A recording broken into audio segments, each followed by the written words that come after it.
Hello, and welcome to the 2023 Edison Awards Meet the Innovators Forum. I'm Andrea Kates, and I'll be your innovation guide for today's program, series of panels, and really exciting conversations that we have planned today. So first, a number, 1093. That's how many patents Thomas Edison had. And as a tribute to him as the namesake of this event, I thought I'd start with a number, because it's actually all about numbers today. One of the things that's interesting is that this one number, patents from an inventor, an entrepreneur, actually gave birth to a huge ecosystem and legacy of innovation. He was an inventor, an entrepreneur, a manufacturer, and a catalyst for tremendous conversations and extensions of this ecosystem of innovation. He also worked with others that I think are reflected in this room today, investors, JP Morgan, Vanderbilt's, manufacturers, some of whom were his competition, some of whom were his collaborators. And there was also a huge ecosystem of others that he met, and as we know from being in Fort Myers, Ford, and others who had conversations, camping trips with him to develop confidence in their innovation to bring huge scale to make difference in the lives of many, many people.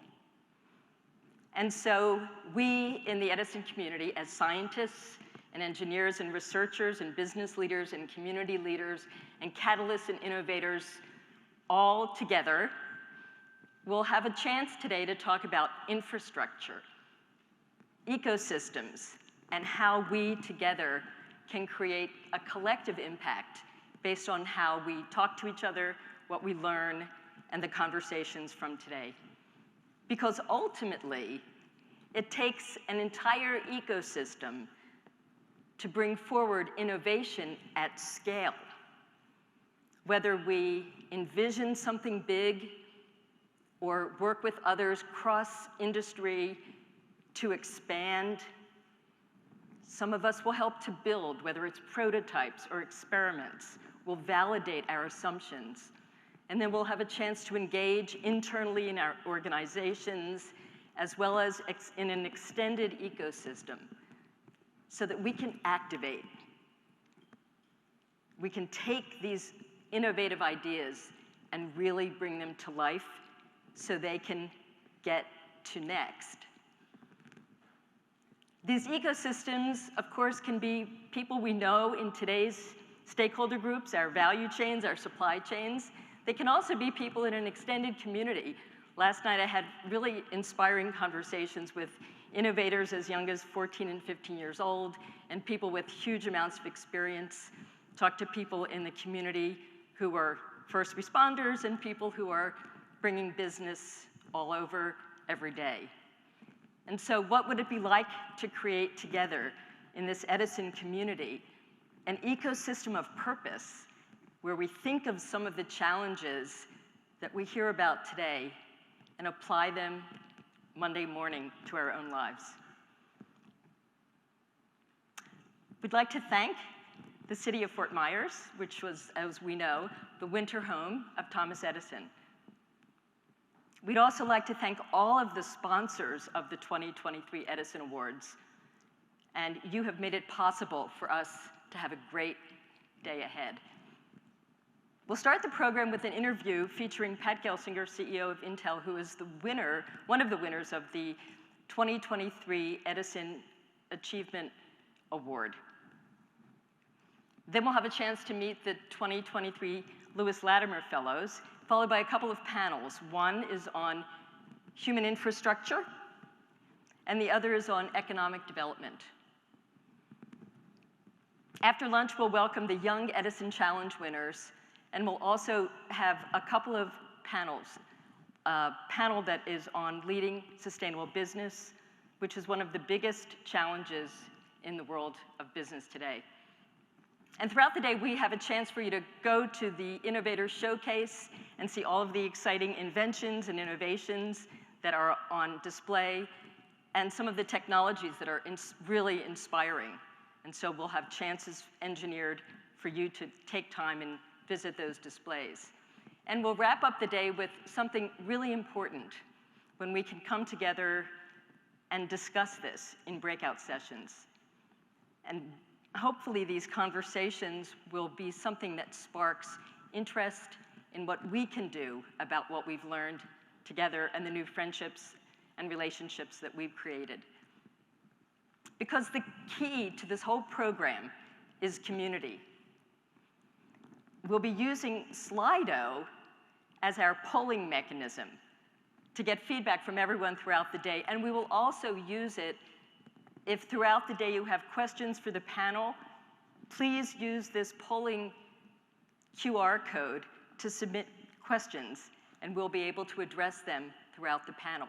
So take out your mobile phone, which is the opposite of what we usually tell people, and please connect to the technology using the QR code, because we're about to do, drum roll, the first poll. On the screen behind me, as well as on these tent cards on your table, there's this code, and so you'll be able to now respond to the first question. This one is practice. I think it's what we would call a giveaway. Here we go. What is the significance of the number 1093? It's multiple choice, and I'll give everyone a chance to use the polling technology, and in a couple of seconds, we'll see how everybody does on this first question.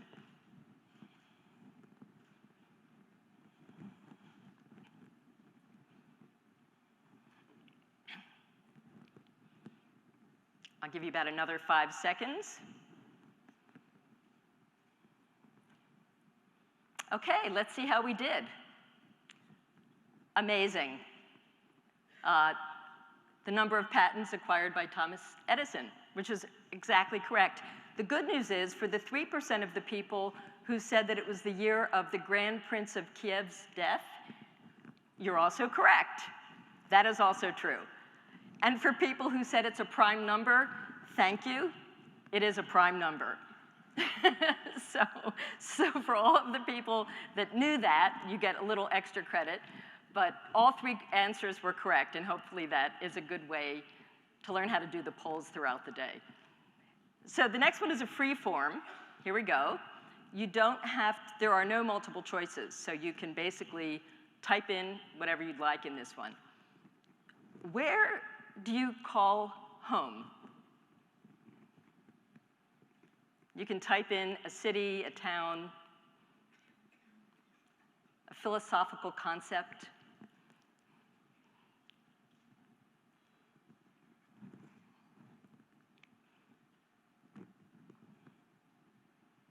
I'll give it another 5 seconds. And let's see the answers. So we know probably Fort Myers. We also have Minneapolis, Chicago, Houston, Ukraine, New York, Greensboro, Los Angeles, Korea. This is very exciting. So we hope that you all get to cross-pollinate your ideas and meet new people throughout the day. And then here's the last question for the poll. What is an innovation topic that interests you?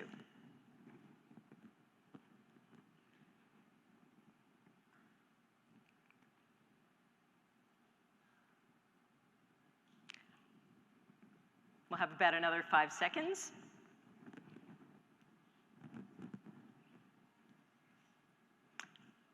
We should be betting right now because I can see the answers.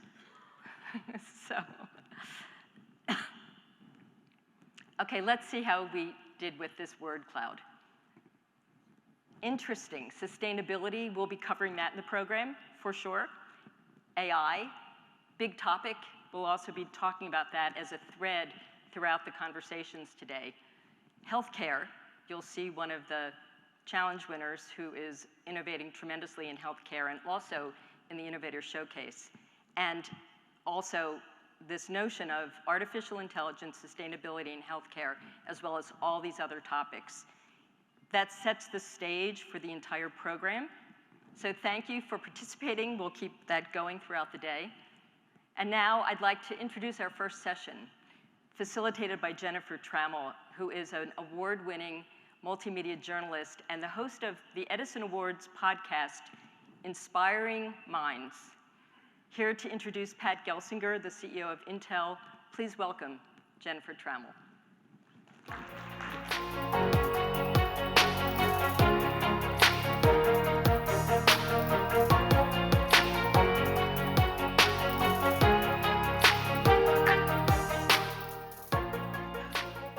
All right, you comfortable? I'm great. Well, good morning, Pat. Good morning, morning. everyone here at the Edison Awards. We've got a good start to the day. Yes, yes. I have a question for you. I thought the best way to introduce you would actually be by asking a few questions to the audience. Are you okay with that? Sure. All right. Anybody used a USB lately? Did you have something on a flash drive or plug in an external webcam to your USB port on your computer? All right. What about Wi-Fi? Did you log into the Wi-Fi here in the convention center, use it at the hotel, maybe at the airport while you were traveling? Anybody use Wi-Fi? Well, we better say thank you to Mr. Pat Gelsinger. A round of applause, please. Pat managed the creation of those key industry technologies during part of his career that spans 4 decades. 4 decades of leadership in technology and in driving innovation. 30 of those years have been spent at Intel, where you served as the very first Chief Technology Officer. Chief Geek. Chief Geek, all right. I think you were one of the first to even have that title, though, right? Yeah, it was one of the, now it's very vogue in the industry. At the time, it was sort of came into being at that time, and we had what we called our super CTOs, and it was like the CTO of Microsoft and Intel and Sun Microsystems and AOL, and we had our own little cabal because we knew CEOs couldn't get anything done, but we knew CTOs could. So. The chief geeks get it done. So you can see that innovation has been central to Pat's career. And innovation is at the heart of the Edison Awards, and that is why you are the perfect person to kick us off this morning. Congratulations on your Achievement Award. Oh, thank you. Welcome to the Edison Awards. Hey, it's a lot of fun. And Thomas Edison, an engineer of engineers, a scientist of scientists, somebody who wanted to just build things and improve people's lives and electrify humanity. What an honor to be, in his namesake here at this time together. It is. Did you know the 1093? Yes, I did. All right. Yes, I did. I have far fewer patents than that. He only has 8, you guys. But I will say that after I got about my 5th patent, it was like, right? I'm an inventor, and when you get your 6th patent, you're still an inventor. But what I said was, I'm going to make Intel one of the most inventive companies. So Intel now has about 100,000 patents. Wow. And at the time, we were doing like 20 or 30 a year. And when I went on this march to make Intel a much greater, and we raised that number to thousands per year. So I can either be 8 patents or 100,000 patents. I'll take the 100,000. That sounds good. So because innovation is at the heart of the Edison Awards, let's start there. And so much of your career and success has come from your own philosophy, your own personal philosophy of innovation. Let's talk about how you foster that in an entire organization, an organization as large as Intel. What are your strategies for bringing that kind of mindset to a larger organization and really stay ahead of the curve in the industry? A couple of thoughts there. One is, when I call it audacious goals. Right, you just set things out there that just seem impossible, right? Right, and you challenge people to think big thoughts and vision, right, of where they're going to go, and then you just keep encouraging them along the way. One of the favorite plaques that I got to my career, at one point they said, "You challenged us to do things we didn't realize we could accomplish." right? And I think pushing organizations, setting goals, and you're putting out there, it just causes, it's sort of like, boy, if you need 100 people to do that, I'll give you 10. Because I know that now you have to think about the problem differently. So one is just audacious, challenging goals. Another is taking away barriers. Okay, hey, I've given you a tough job. How can I help you accomplish it, right? What are the barriers that I can take away from you? Another is you always make sure you have, like the best people. Because who wants to work with the best people? Yeah. All of us, right? yeah. And if I have one of the best people, they can attract the best people, right? And it causes this, a cycle of innovation to explode in the team. And then also, realizing that we're going to have some failures on the way. It's not all going to be this, and almost all great innovations did not follow a linear path. They followed a very circuitous path. And in that, it's not like I'm asking you to fail, but now that we failed, have we learned from it? When you're successful, I was pretty good, wasn't I, Jen? You were. Right? When you fail, you deeply learn. Me too. Right? And that's when organizations and people take on deep learning. So make it okay to fail, but then insist that we're going to put the failure on the table and chew on it and learn from it fully. And clearly having broad, diverse teams. Right, of different perspectives. Almost all of my great innovations happened when we were trying to pull an understanding from another field, right? And every time algorithms, other domains that might have emerged, and other bring them into this context, and what might we learn from those as well? And I find in this innovation journey of life, it's so letting people know how enthusiastic I am for their innovations, right? Because this stuff is hard that we're doing. And having this top-down support, we had a meeting just yesterday, right, on one of our breakthrough technologies. I call them moonshot technologies. I have people all over the company wanting to kill this program. No, right, I'm not going to let it die. We're going to keep this one alive because it's that important to me and what we're going to do for the future. A moonshot technology. Indeed, indeed. I always have a short list of the moonshots that I believe are potentially industry shaping, Intel shaping, Yes. and ones that, hey, they're not all going to work out, but if 1 or 2 of my 5 moonshots work out, I will have redefined the industry. I believe that. You talked a little bit about failure. Can I follow up on that? Please. I think that's a really important learning opportunity, not just when you're in the moment, but to then share some of those lessons. Is there a failure that you could point to that really changed your own mindset and maybe redirected you in your career, or just was an aha to say, hold on, I see things differently because of that? At one point, I was working on, and in fact, it came up in the show floor this morning, a product called ProShare, one of the earliest embodiments of video conferencing. Now we're all Zooming and teaming all day long, so this was decades ago when I was driving it. We bet on a technology called ISDN, a communications technology, which was, ended up being an utter failure in the industry. The Kodak technology to do video compression, and, it was way ahead of its time. And I was in charge of it for 4 years. And after 2 years, it wasn't going so well. I worked harder, right? At 3 years, Still not going so well. so I pushed the team harder. We were going to drive some of these breakthroughs. And at 4 years, they canceled the project and I was fired. Oh. Right? And I remember the day, I came home from work at like 1 in the afternoon, and my wife's like, What are you doing here at 1 in the afternoon? I've never come home at 1 in the afternoon, right? And I am just devastated. Of course. Right? And a few weeks later, I have a one-on-one with Andy Grove, right? One of my life mentors, and he says, "What'd you learn?" Right? And he starts, challenging me on what I learned from my failure. And he says, "Well, usually I like to reward success, but in this case, I'll give you this next job." And I'll tell you, I was just I played the tapes of that failure for years. What I could have done differently, what I should have done differently, how I could have managed it better.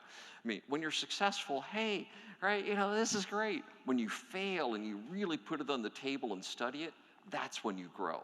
When you are challenged beyond belief, or when you fail and you have to just keep looking at yourself, don't put it in the closet, put it on the table, learn from it, talk about it with other people, don't be afraid and embarrassed by it, make it this great team learning opportunity as well. And I'll say in that period of time, that was probably the second greatest moment of, learning in my life. Probably the other one that I put in that is when I was pushed out of Intel.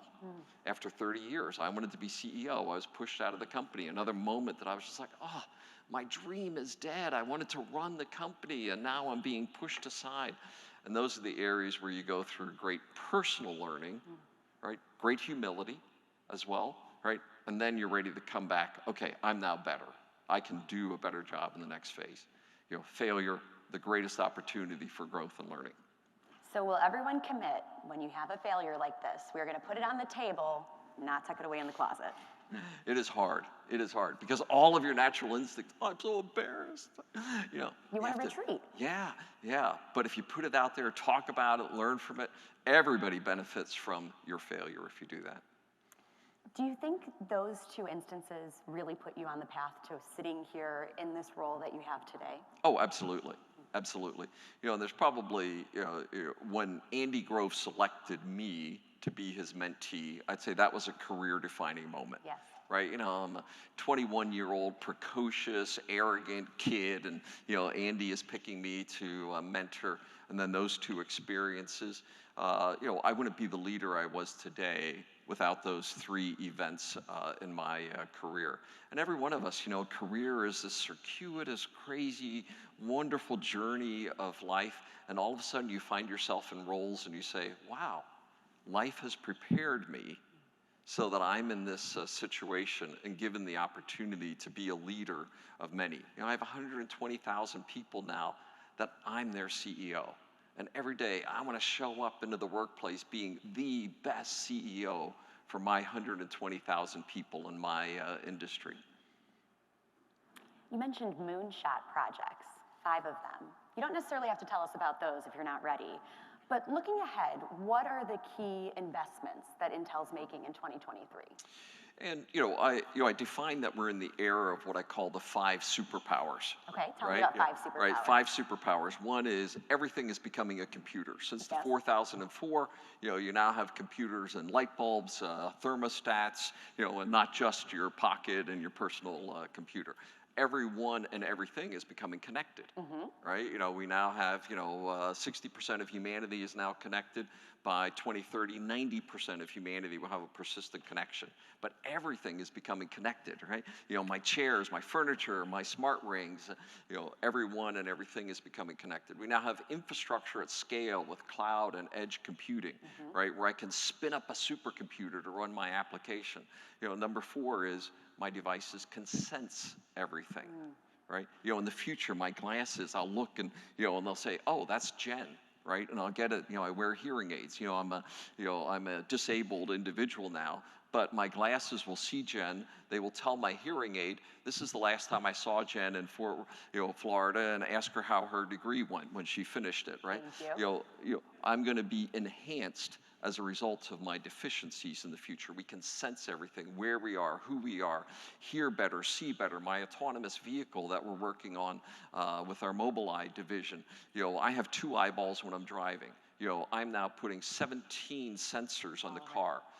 13 cameras, 3 LiDARs, 2 radars, and full GPS, and the learning system around it. It will drive better than you ever could because it has much greater sensing, right? And finally, AI, the superpower of algorithms and data being put to use. And these are, this is why the world is becoming more digital every day because of those superpowers. Now, the other one that I would put underneath that, everything digital runs on semiconductors. And we're the Moore's Law company, Intel, right?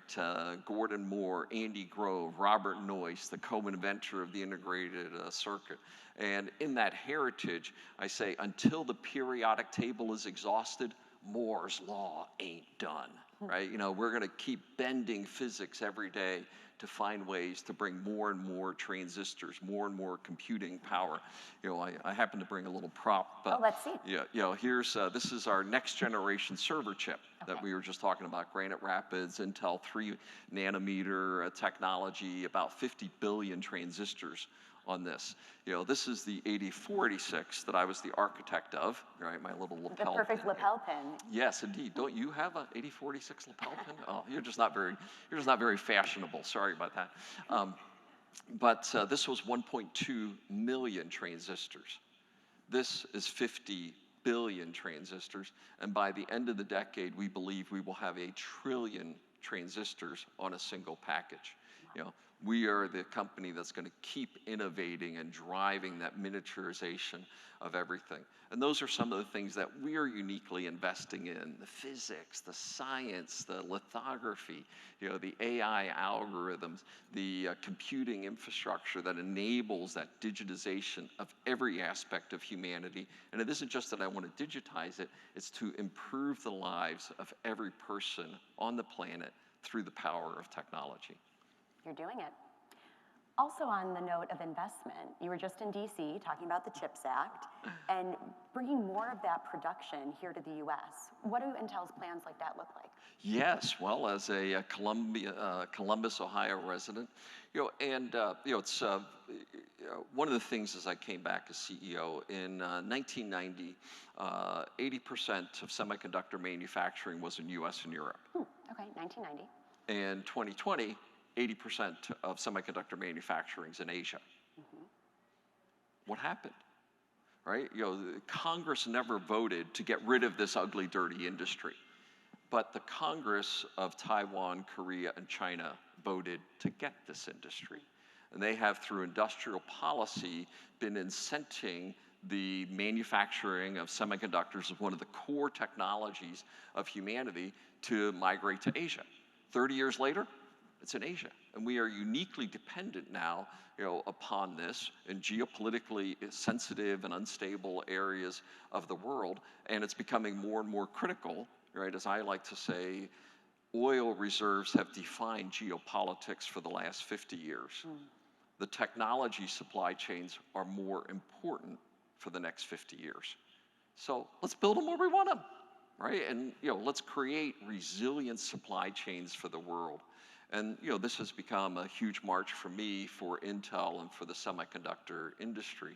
And two of my proudest days last year, one was the signing of the CHIPS Act, right? The West Law and the opportunity to sign the most significant piece of industrial policy legislation in the United States since World War II, right? Just saying, we want this industry to be on American soil for the long term. And for that, you know, it was a proud day. The other proud day was the Ohio groundbreaking, when we went to Licking County, Ohio, and we declared that today the Rust Belt ends and the Silicon Heartland begins, right? And having President Biden there to join me, you know, with the governor, the senators, et cetera, was a very proud moment, because we do believe this is so important to our future. What aspect of your life is not becoming more digital? Everything digital runs in semiconductors. And we want to bring these jobs back, this technology back, and the long-term capacity to innovate in the US.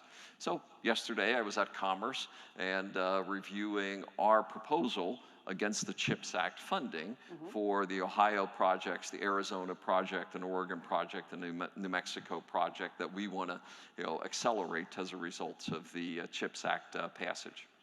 How many jobs are we talking in Columbus, Ohio?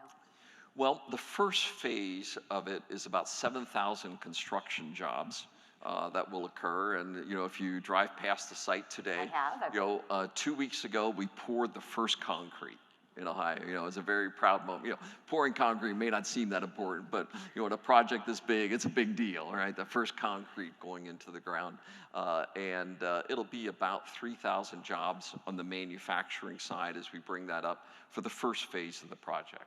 But then, of course, President Biden was very anxious to say, so Pat, how do we get second, third, and fourth phase of the project underway? because the whole site is designed to be on the order of 10,000 direct jobs over time as we would build it out. But for every job we create, our history shows that we create 7 to 10 jobs in that community. Because it's suppliers who come in, it's other technology companies who come in. So the vision that we would have is that we'd be creating 50 to 100,000 jobs in Licking County, right? And these are manufacturing jobs that, you know, today aren't happening in the U.S. that we would be bringing back here.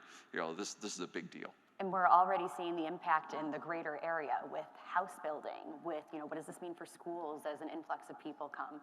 So it truly does have a ripple effect. Yeah, through the it just community. transforms. I was, you know, another of my proud moments last year, we renamed our Oregon technology site to be in honor of Gordon Moore, you know, one of the 3 founders of Intel, Moore's Law, this seminal figure in the industry.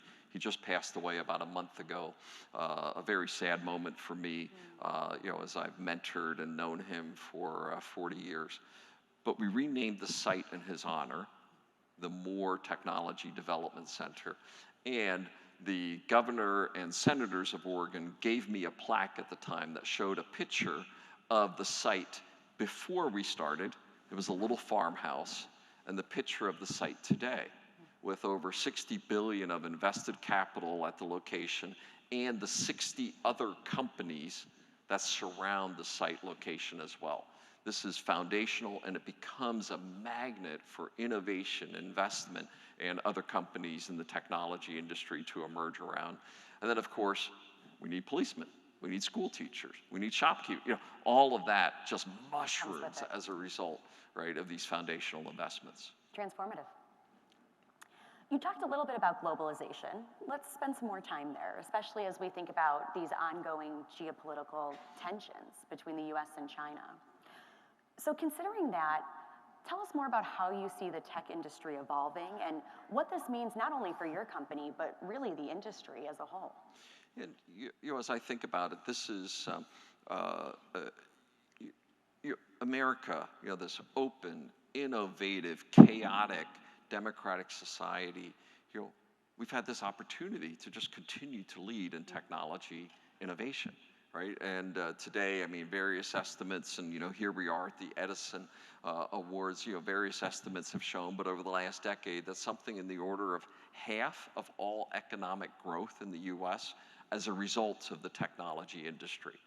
Right, you know, so it's like, you know, how many of you believe our economy should grow? You know, pretty straightforward, right? And the majority of that coming from the technology industry is that important, and other countries have seen that. You know, and if you read the book Chip War, it describes the 30-year love affair between Taiwan and TSMC. Industrial policy creating that foundational position, right? You go all the way back to the earliest days of DARPA and the U.S. science community. You know, these are foundational investments that may take decades to realize. You know, today, what's the hottest technology today? AI, right? AI, machine learning, generative models, large language models. That work started 40 years ago, right? I remember when I was designing the 8486, we were going to make it a great AI chip, right? What happened in 1980 in the field of AI? Nothing. But the core algorithms were being developed. Right? You know, the core science was being formed. You know, so AI is a overnight 30-year success, right? Where all of a sudden that foundational work comes forward. So that's how we have to think. And we talk about the CHIPS Act as a great industrial policy, but it was the CHIPS and Science Act, right? And it was the largest investment in NSF, you know, NIST, et cetera, in American history as well. CHIPS and science, those long-term research and science investments, and that will decide the U.S. competitiveness for decades to come. And that's why I view these things as so foundational and important, you know, for the nation for the future. our investments in R&D as a country have been systemically declining as a percentage of GDP, right? They now sit in the order of 6.5%. We now rank as, I think, number 10 or 11 of the industrial nations in the percentage of R&D. We have some of the most regressive tax laws with respect to R&D investments. This is wrong, right? We got to fix this, right, in a fundamental way to put us on this course that we are the ones inventing the internet, that we're the ones inventing next generation communications, that we're the ones, creating the AI technologies of tomorrow, that we're doing the foundations of Moore's Law for time to come, that we're the first ones with quantum supremacy, that we're the first ones bringing together, the next generation, right, of technologies that truly are foundational for every aspect of the economy in the world. I'm not passionate about this, you can see, right? I'm thinking about this future and the interconnectivity that we've talked about, the digitization of so many different aspects of our lives. Can we just dream for a minute? What does that look like? You wake up in the morning and, can we go there? Sure. So what time do you normally get up, Jen? I get up like 6:15. Okay, tomorrow morning, your smart device wakes you up at 5 a.m. Okay, and it says, Jen, right, last night I detected the 3rd heart anomaly that you've had in the last month. Okay. Right? So I took all of your anonymized biometric and DNA information, I've uploaded it to the cloud, and I've now, initiated a complete, scan of your biometrics versus anybody else who fits in your DNA pool. Right? I've uploaded that to your doctor, and I've rearranged your day's calendar to afford. He only had an appointment at 8 a.m. this morning. It's across town, so I had to get you up early. That's why I'm waking you up at 5 a.m. I've loaded all of that information into your autonomous vehicle, right, that now has the directions to take you to your doctor's appointment this morning. I have rearranged your entire day's calendar to afford you the time to go to the heart doctor this morning. The car will go past Starbucks on the way, and of course, since you are going to the heart doctor, I've made it decaf today. Everything I've just said is in front of us. We now have autonomous vehicles, right? I just did a drive from Tel Aviv to Jerusalem, a 2-hour autonomous vehicle drive with only 2 minor interventions on the way where a physical driver needs to do it in crazy Jerusalem and Israeli traffic. This is pretty impressive now. Right? We now have the ability to do full, DNA analysis of your information and biometrics. We now have the ability to, reschedule intelligent bots operating in your behalf. All of the AI technologies associated with it. This is improving people's lives in every dimension. Right, that you would follow, right? As we were talking about my eyeglasses of the future, my hearing aids of tomorrow. If I get a text message from my wife, I have it audio given to me in real time. So I may be looking at you, but I may be talking to my wife. So anyway, right time. These are all the things that are coming to it. Redefining transportation. If I have complete autonomous vehicles, why do I need parking lots in the future, right? You redefine urban settings. I redeem all the time. If I'm a construction worker, my truck is my mobile office. I get in, it's driving me to the next site. I'm doing all the paperwork, all the planning. I redeem hours of time a day for every construction worker in the nation. And just on and on and on. That's the digital future that we are creating, truly improving the lives of every human on the planet. I can't wait for my autonomous driving vehicle. Please, please. That's very exciting. Thank you for helping us to envision that and see what's possible. At the heart of all that, though, are people. At the heart of Intel, amazing people. We talked about wanting to work with the best people. And you've always been a vocal advocate for diversity and inclusion in the workplace. So I'd like to know first, how do you ensure that your organization is promoting those values? And then what impact do you see of that? What impact do you see of that in your culture, in your ability to innovate, and ultimately in business success? The challenges of diversity are, we have so many biases, each one of us as individuals. A funny little story, I'm taking my dad on a tour of the 8046 team.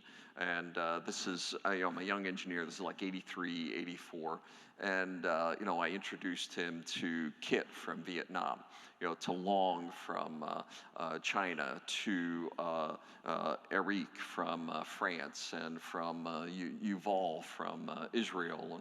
And my dad leans over and he says, "Do you have any Americans?" Right? I said, "Oh, most of them have their citizenship." And he said, "No, no, no, that's not what I mean. You know what I mean, right? I was born in a very homogeneous Germanic farming community, right? We had one black person that moved into the community and then they moved away, right? I had no diversity at all as I grew up. But each one of us has our own social norms that we've been raised in, right? Our own understanding of, what's normal, right? Who's good and who's bad. And that, we have to constantly, and every one of us has to realize that we've been inbred with so many biases. How do we break out of that to truly embrace diversity?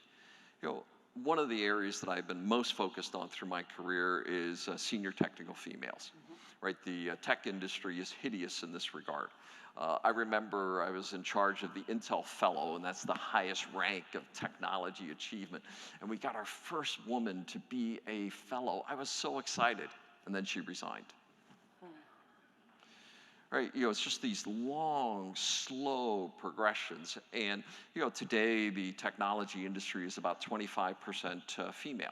That means we're using half of the intellectual capacity of half of humanity. That's terrible, right? And we've been working on this for decades.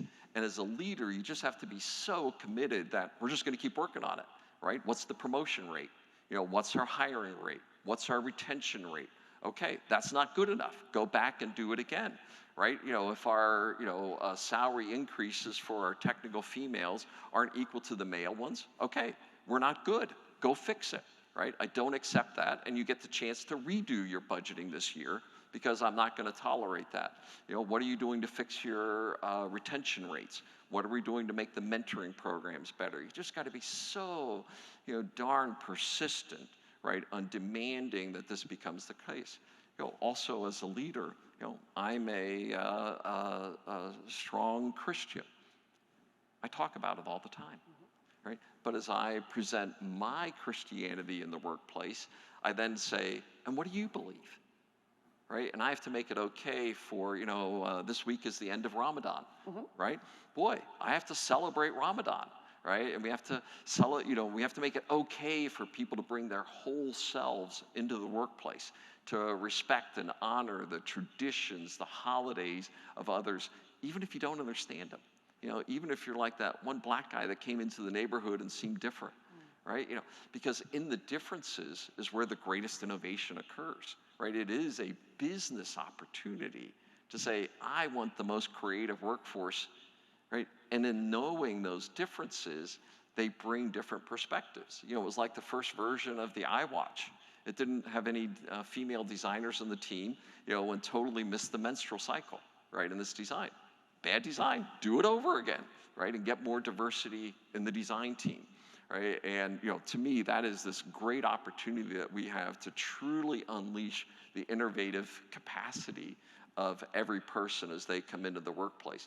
And if I make Intel the best place for people to bring their whole selves, the innovative capacity, that will attract, that'll be this winsome desire for the most innovative people to be part of my team. And if I have the best people, they're going to attract the best people, and we're going to do the best work. And think about everything we know when it comes to outcomes of diverse teams. So the research shows they feel like they're doing a worse job. There's more tension, there can be more conflict because we're bringing all of these different ideas to the table.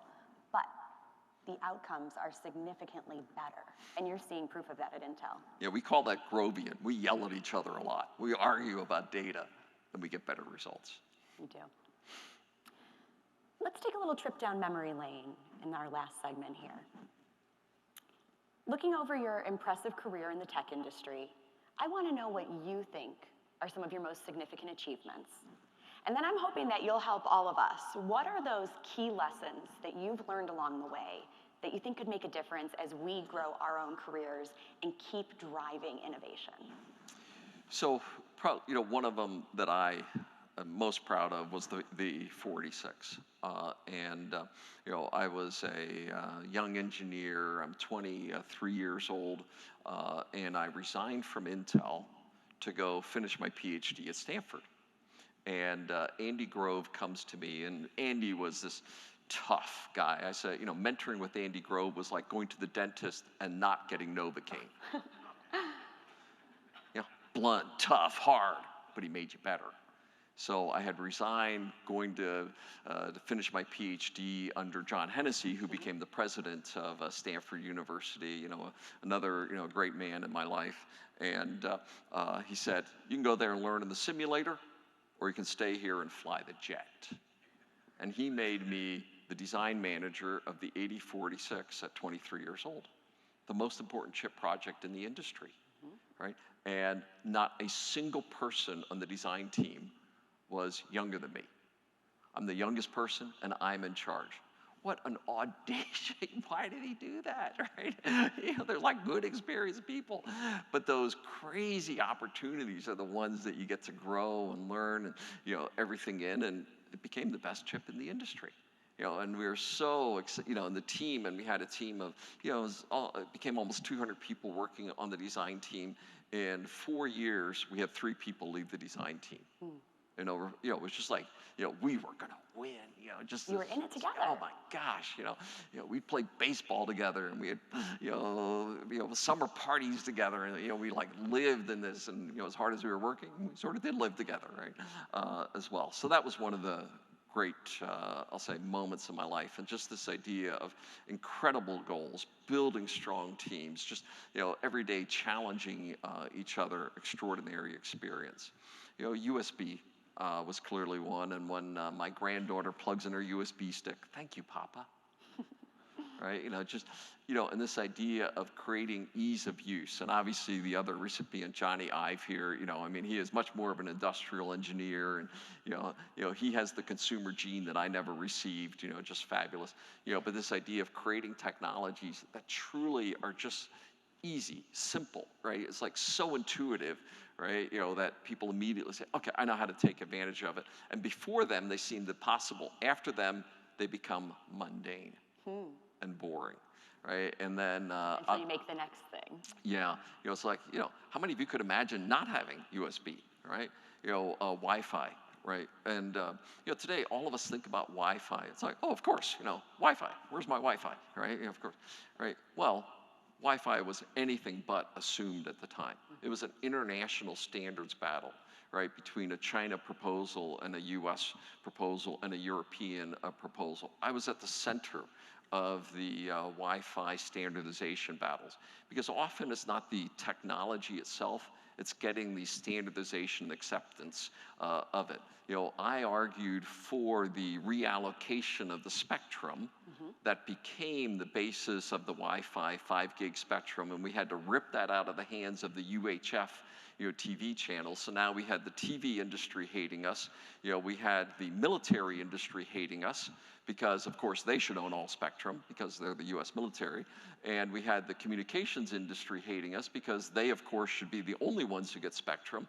So we have 3 industries lobbying against this idea of a unlicensed spectrum. Right, that became Wi-Fi and part of the magic of its, technology. So, if I pick 3, those would be it. Having worked now, personally helped design 14 generations of microprocessors. This idea of computing everywhere, and now as the guardian of Moore's Law for decades to come.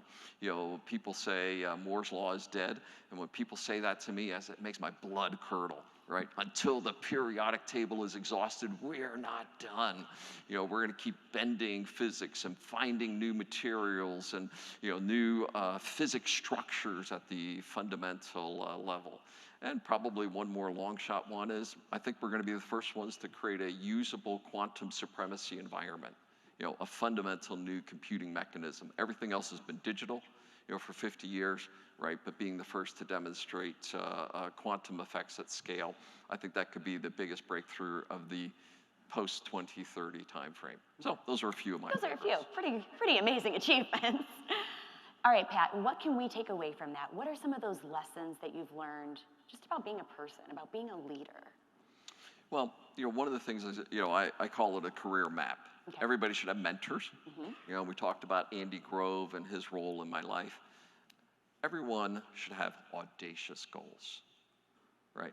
Just things that, man, I'm never going to get that done. And then you work on it for a decade, all of a sudden, maybe you're getting it done, right? Just some audacious goals. And being CEO of Intel was one of my audacious goals. Right? I want to run this incredible, unique company that's so foundational to the nation. But then have, finally, passion. What did God make you good at that you just want to do the rest of your life?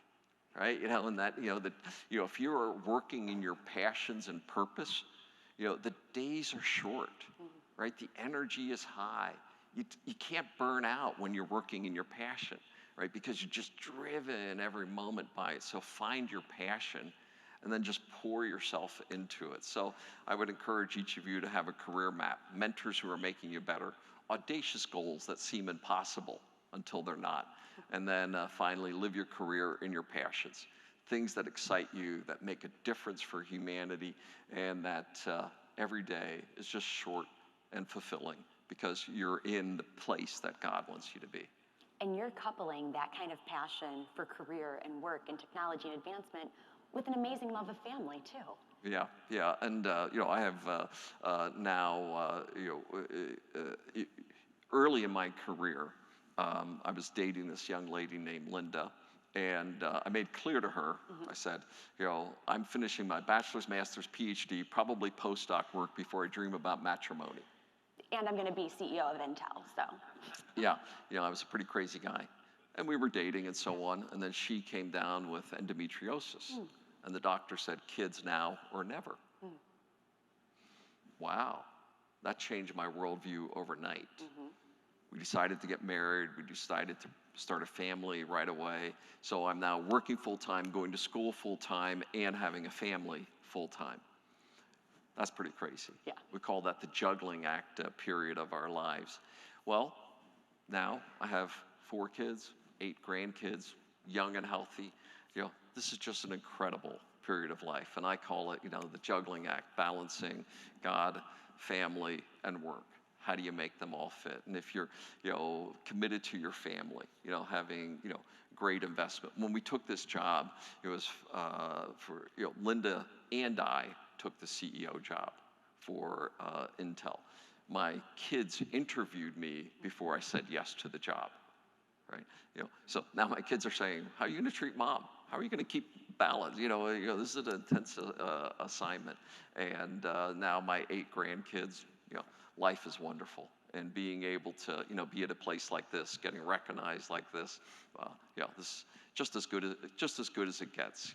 Helping to rebuild an iconic company called Intel, helping to reshore manufacturing at scale, driving the innovations that hopefully change the lives of every human on the planet, and having a supportive and wonderful family around me, a faith that fills me each day. This is good. I think there's just one thing that you're missing, Pat. You have a lovely lapel pin, but I see no cufflinks to go with that. Well, this wasn't, I do have Pentium cufflinks as well. All so right. Anyway, We would expect nothing. Everybody needs their jewelry, right? So. You are an incredible, inspiring example of innovation. Thank you for sharing that story, for sharing your passion with all of us. I told you, this was a really good way to kick off the Edison Awards. What do you think? Oh, yeah. Pat Gelsinger, CEO of Intel, and one of this year's award winners for the Edison Achievement Award. Congratulations, Pat. Thank you so much. Oh, thank you so much.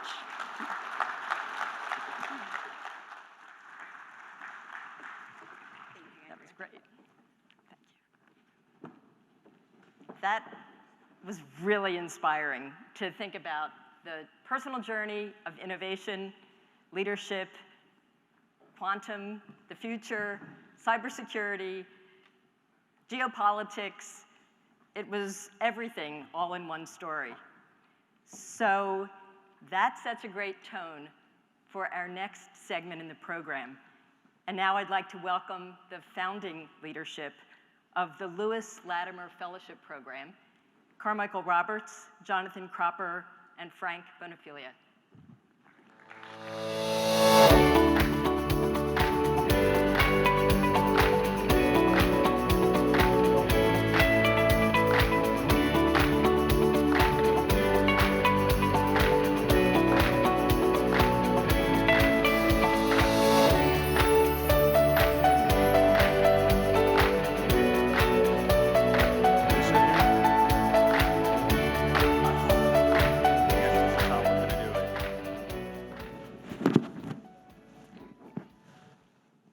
I have a feeling we're not sitting in the right set places in these chairs. Musical chairs. I know. Good morning, everyone. How are you? It's lovely to be back. My name's John Cropper, and I believe this is my 14th Edison. Frank and I go back over 20 plus years, and it's been a remarkable journey. We wanted to share with you our progress on this new initiative that we've created, the Lewis Latimer Fellowship Program, which really began for us on August 20th, 2020. And that was the day that Chadwick Boseman passed away. He was the actor that played the Black Panther in the Marvel universe. An incredibly inspirational figure. Listening to Pet just now, he was talking about the critical importance of diversity in the innovation process. And that was a moment for us when we were feeling a lot of anxiety in the culture. We were dealing with George Floyd. We were dealing with a lot of, I would call it anti-innovation sentiment in our broader popular culture. It was around that moment when I called Frank and said, you know what? I think it's really important that we figure out a creative way to celebrate diversity in our innovation process. There was this guy named Lewis Latimer that we came across, didn't know who he was. He turns out to be a critical figure in Thomas Edison's innovation community. He helped him refine the light bulb.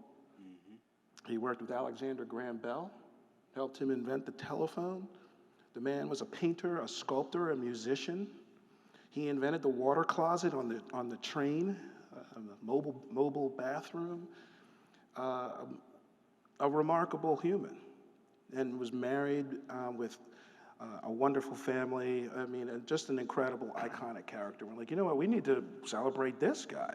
Edison only had about 20 people in his kind of inner circle, the pioneers. It's like a private membership club. Called Frank, said, what do you think about this Lewis Latimer? Maybe we can build on that mythology, build a mythology around this remarkable innovator who comes from Thomas Edison's world. And that was really how this program was born. We modeled it a bit after the MacArthur Genius Award or an Aspen Institute Crown Fellows program. And that was the beginning of this crazy journey. And then from there, we ended up connecting up with Carmichael, who is, I call him Obi-Wan. He's a remarkable modern-day Lewis Latimer himself. And so, Frank, maybe you could tell the story from there. Yeah, I'm Frank Bonfilia. I run the Edison Awards, and whenever John Cropper calls, I always pick up the phone. That was a special day. Didn't really know what we were talking about. The more I learned about Lewis Latimer, the more I realized that we had to do something special, and we had to recognize Mr. Latimer, and we also had to kind of work the Edison Award network to find out who those superheroes are that we don't know on the surface.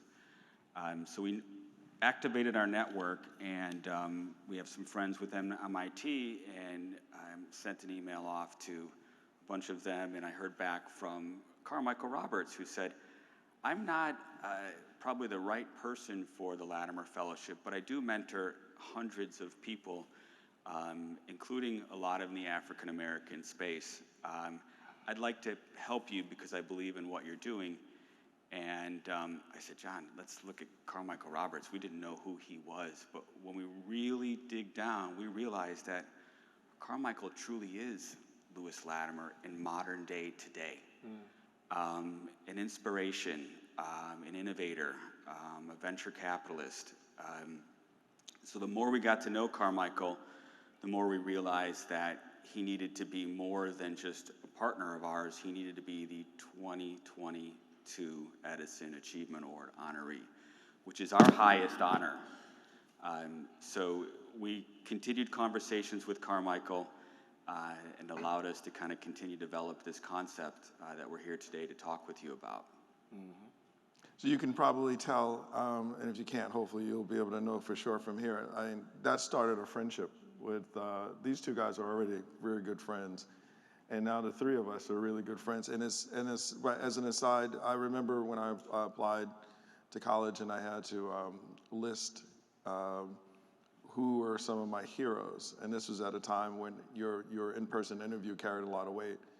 And I remember, I ended up going into Duke University, but I remember my interview at Duke saying that Thomas Edison was a person that I admired. And you know, I was talking about this last night at a dinner table, that it came full circle when I got the Edison Award.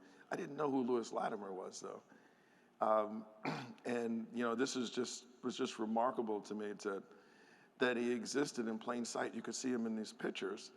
And so as much as I feel so honored to be in the 2022 Edison awardee, I think the thing I'm most appreciative of is the invitation to join you guys and part of building the Latimer Fellowship, because it gives us an opportunity to select, groom, mentor the next Edisons of the world. And so with that, I think we should, and by the way, what a phenomenal first cohort class we had last year, still have. It couldn't be any better. Phenomenal human beings, and which made the bar pretty high in picking this group of fellows. And boy, oh boy, we didn't miss the mark. You'll see in just a little bit. Yeah, and when thinking about the mindset of innovative excellence, we really like the combination of a right brain, left brain person, someone who has a creative orientation, a storyteller capability, but also has a analytical and quantitative mind, which is what Lewis Latimer was. And so that was one of the key criteria we used when looking to identify these, what we're calling them modern, superheroes. And we designed a curriculum. We had about 100 or so inbound interest, and from that we reduced that to our six fellows who come from a very diverse range of backgrounds, ranging from remarkable energy, innovation, a professor at MIT. We've got a professional football player from the Miami Dolphins who's doing developing remarkable ideas in affordable housing. And it's just been a real joy and a real pleasure. And so we'd like to introduce you to our next class, who it's quite emotional for us, because innovation is hard work. And we say a lot of the time, like, people are always asking for it, but when you start to deliver it, it gets really challenging. So this next group that you're going to meet now, I think, embodies Edison, embodies Latimer. And so shall we bring up the group? So our first fellow we'd like to introduce you to is Fox Harrell. Fox is coming from that direction. I'm gonna put him here. Okay. Put him in the middle. Okay. A little bit, just to, Fox, why don't you come and sit right there so you're not completely on end. But you know, so good to see you. So Fox, if you don't mind just taking a couple of minutes and just briefly introduce yourself and share a little bit of background on some of the remarkable work that you're doing at MIT and beyond. Sure, I'd be happy to. So my name is Fox Harrell. I'm a professor of digital media, computing, and artificial intelligence at MIT. I've been teaching there since 2010, and I'm in the computer science and AI lab, as well as I was told the first person to be in the computer science and AI lab, as well as the School of Humanities, Arts, and Social Sciences, and now the College of Computing. So I have multiple hats that I'm wearing there. Most recently, I founded and direct a center, which is called the MIT Center for Advanced Virtuality. And it's not the Center for Virtual Reality or for Augmented Reality, but virtuality, because it's this idea of blending the imagination with the physical world using the computer. So of course, VR does that. It blocks the world and replaces it with something else. Augmented reality can overlay something on top of the world. Mixed reality can integrate something with the world, but also AI-based media. So synthetic media, these are the technologies behind deepfakes. But we think, how can we leverage these technologies for good and for understanding even global issues? So we produced work such as, we were gratified actually to win an Emmy Award. That is very unusual, you could say, for MIT, but to help educate the public about deepfake technologies.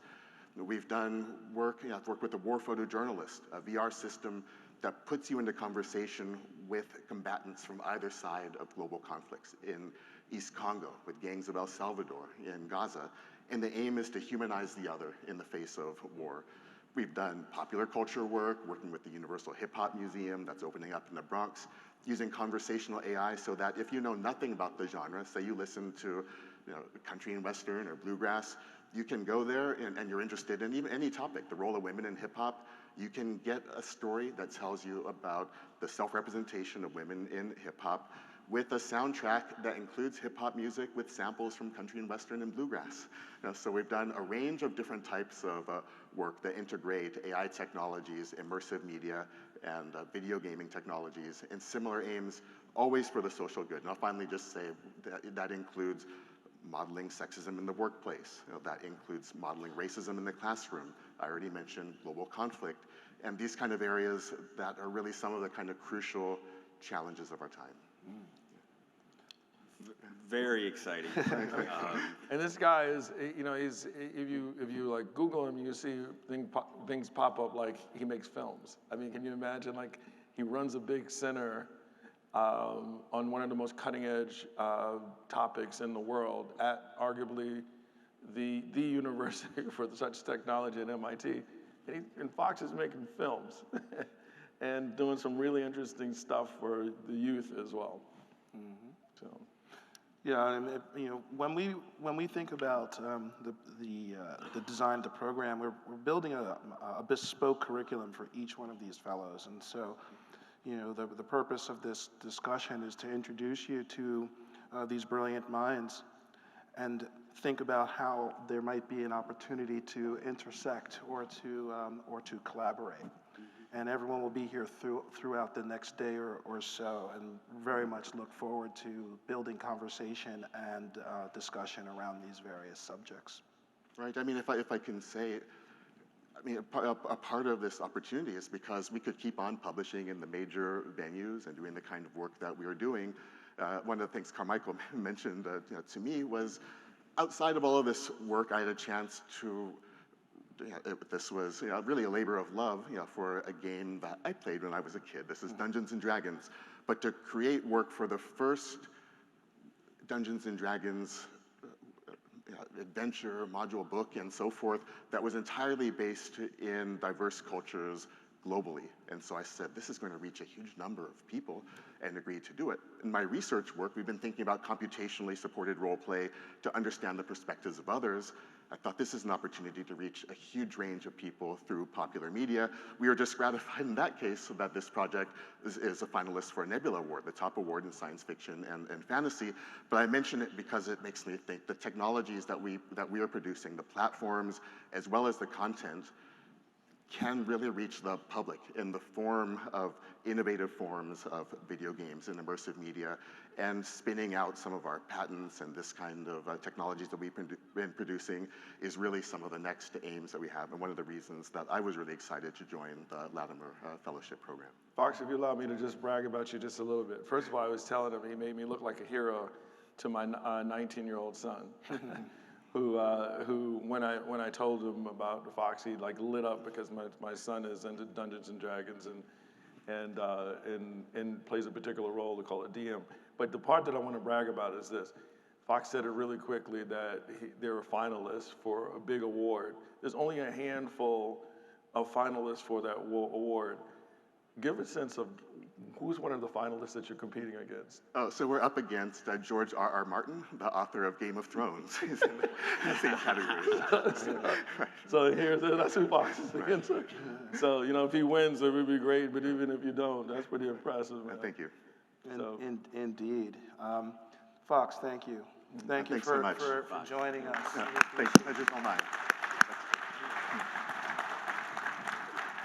Thanks so much. So the next superhero is going to take over the skies.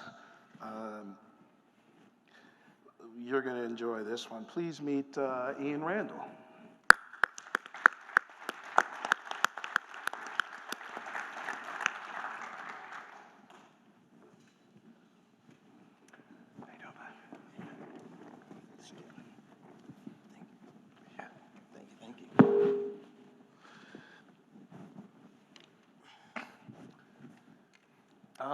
Ian, share some quick backstory on your remarkable adventure. Ian, we found through Carmichael. Ian and his father have a father-son team that's developing an incredibly advanced electric aircraft system that we think is going to completely shock all the marketplace. So please. Well, thank you so much for the opportunity and the recognition and the ability to continue on my path and provide me experiences, mentors, exposure, and a whole new world. My name is Ian Randall. I'm co-founder and CEO of Maglavero. We're a startup in Boston developing a novel propulsion platform and a air vehicle system that it enables that is intended to be more efficient, lift more, be safer, and be much quieter. The core technology, we haven't announced to the world just yet, but basically it's a very efficient fan system that's enabled by a magnetic bearing technology. I was working on this initially for a design, build, fly competition, and when I got the feedback from the mentors from Sikorsky and Augusta Westland that I had something significant and special, they endeavored to continue mentoring me, and actually that drove us to patent the technologies, develop the technology in such a way that we could meet our own timelines. And it's been an incredible journey so far. I'm very much looking forward to continuing it and developing the technology and hopefully certifying it someday and improving people's lives by being able to carry, lift, and transport people and things over people and things in such a way that it's both impactful to the utility of their life, but non-impactful and non-invasive to the rest of the environment and their lives as well. So I know a lot of what Ian is doing is he's not describing it in detail because he can't, because it's a little bit in stealthy mode, but I'm going to try and get around the edges so you can get a sense. So many of us have been to Asia and Japan, and isn't it amazing how those high-speed trains are so quiet and efficient? Imagine if your air transport was the same. I won't say anything more than what you said, but so take the fact that he mentioned something about magnetics and think about those trains are all based on magnetic systems, which is the reason that they have almost frictionless transport with very little noise, incredibly efficient, really good for the environment, both in terms of sound and energy. And this guy at 20-something years old came and told me about this idea. And it took me a few years before I had to like digest this and see it. But I'll tell you what caught my attention. How many patents do you have in a short period of time of like 2 to 3 years of you doing this? Right now we have 21 patents, I believe. 21 patents that this guy has on this that are issued. Forget about filed. Like 21 patents. And what age did I meet you? How old were you? 27. 27 years old. and he is the brains behind all that intellectual property and concept. And I had to vet it with some very large companies, where I have some friends there who were head of technology for some of the largest companies in the world. And they all said they've never seen anything like this, and if it works, it's a game changer. Mm-hmm. We're very excited. And we're super, super proud of you again. Yeah, absolutely. I spent about 4 years running innovation for Aston Martin, and we built the supercars of James Bond. And we launched a submarine and a jet program, a yacht program, a helicopter with Airbus. And I'm telling you, this is the Q. This is the James Bond Q of transportation. So. Yeah, we're very proud. We're very proud of you. Much appreciated. Much appreciated. I love James Bond, by the way, and Q is an inspiration. Indeed. Yeah. I just wanted to share that the Edison Awards community is being asked to support all of the Latimer Fellows, and we all know that innovation is a lonely sport.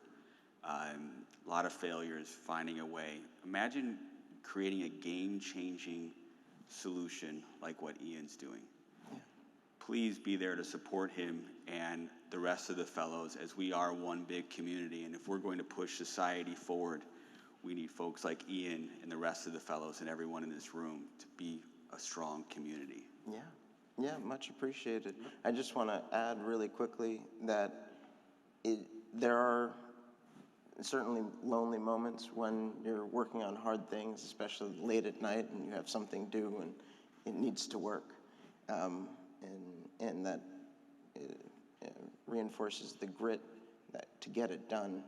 But also, I just want to acknowledge doing what I'm doing with my team, exceptional team, and just so very lucky, actually incalculably lucky, to be able to do some of the things that we get to do, we get to experience, we get to learn.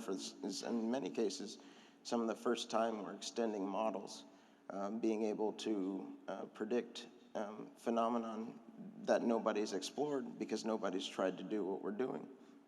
And get to, that's why we have so many patents, I guess, because when we learn something new and we figure out a solution, patent it.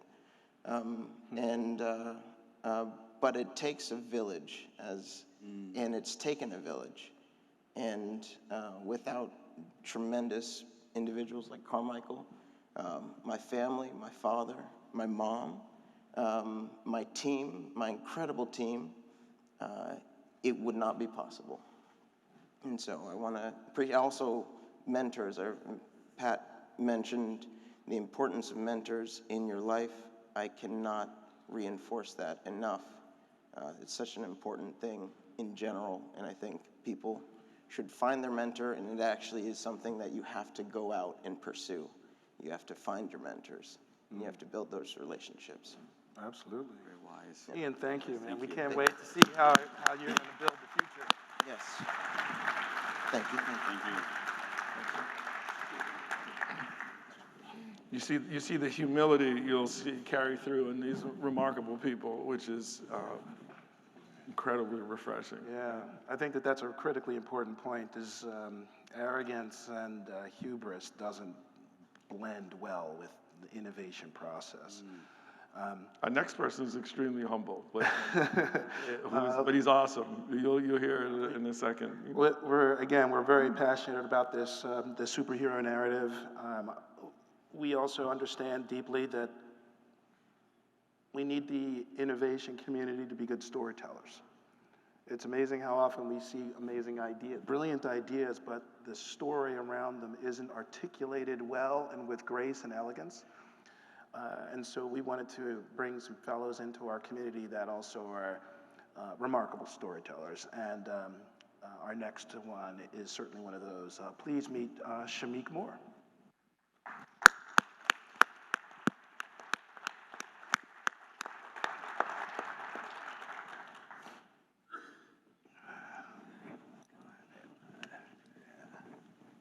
Thank you. How's everybody doing? Good.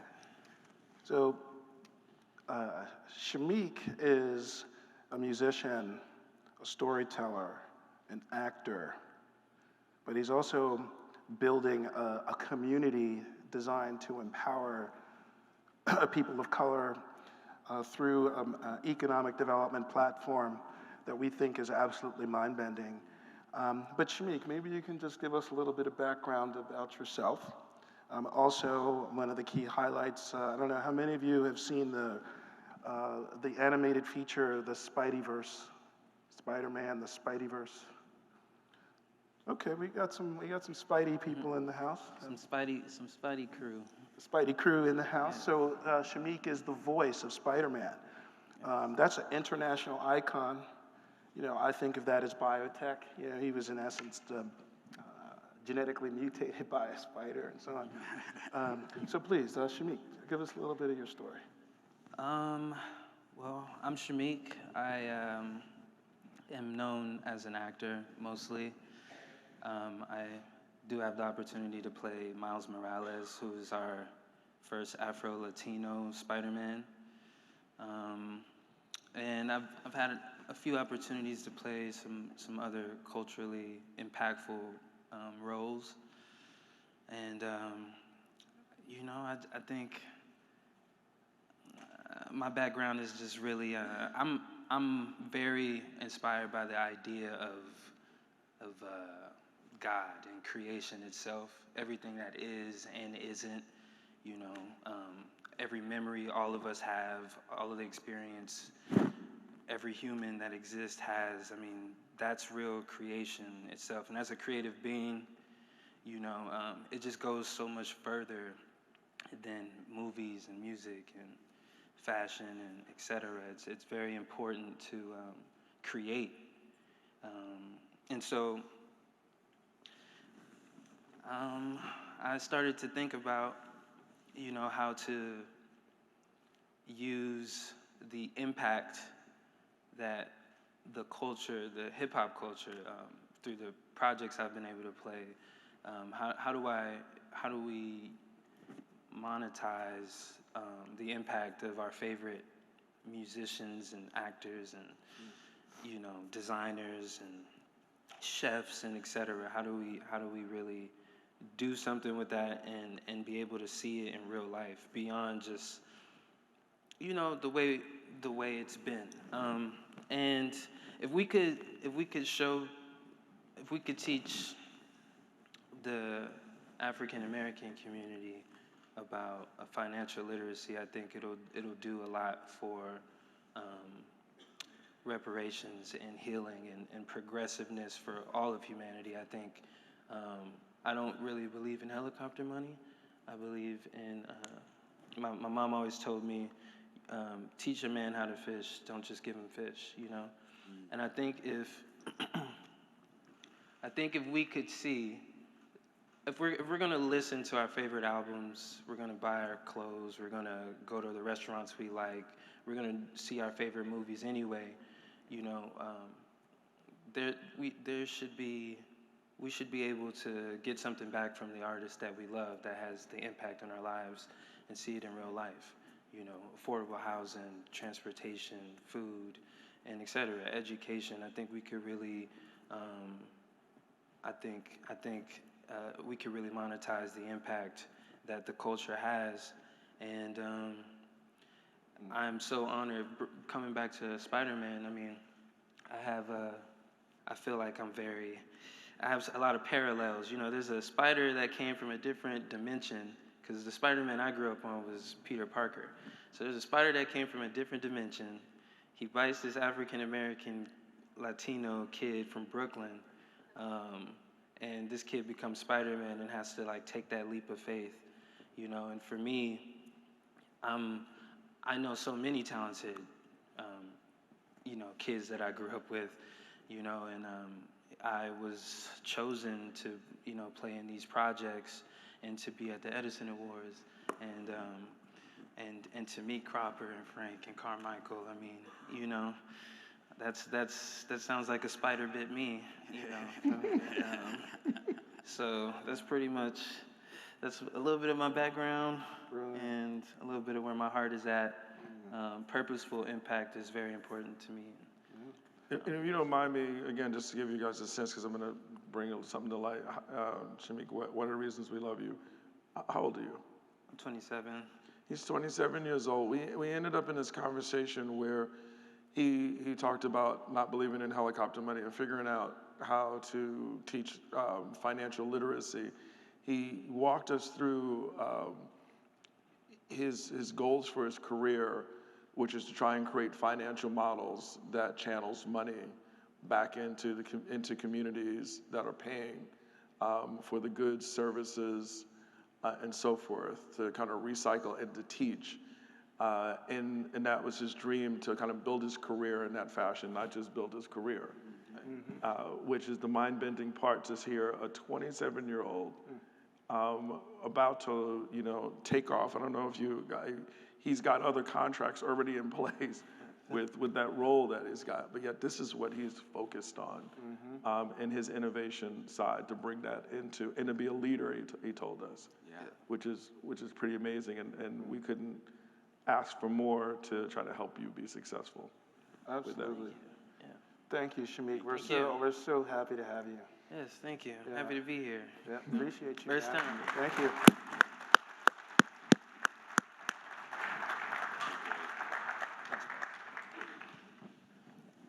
As you can probably tell, we're looking for Latimer Fellows that are doing things that no one else in the world is doing, regardless of race or background or where they grew up at. We hope you're starting to understand this trend here. And we're very excited to introduce the next guest, Lisa Dyson. Yes. Doctor, the good doctor. This is Alien Tech. I'm calling it Alien Tech. She's literally space-based future of food, mind bender. Hello. Thank you. Hey, Lisa. The good doctor. Tell us a little bit about your breakthrough innovation and your brief journey of how you got from there to here. Awesome. Yes, we'll do that. It's so wonderful to be here. I'm honored to be on this stage and to be a Latimer Fellow. So my background, I'm a physicist. My Ph.D. is in physics from MIT, where Fox is. And my thesis actually was on rotating black holes, cosmology, and time travel. So very different than what I'm doing now. In 2005, I was one of the many people who went to New Orleans after Hurricane Katrina hit. And being from LA, that was my first time really experiencing the devastating impacts of a weather event. And that, you know, impacted me in a number of ways.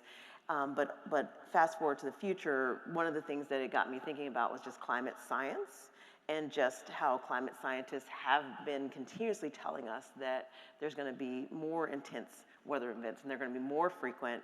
And for me, it just became real, and obviously we're here in Florida, that this really, you know, these weather events actually impact people's lives directly. And just wanting to be a part of the solution, I started a company called Converti that was really focused on trying to make you know, products in the world in a more sustainable way. And ultimately, if you want to have an impact on climate change, then you have to look at the food we eat, because the food system today produces more greenhouse gases than the entire transportation sector. And if you think about it, you know, we all love beef and all those other things.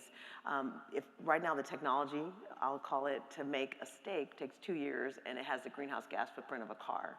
And that technology is what I'm calling it, which is not how you usually talk about it, is a cow.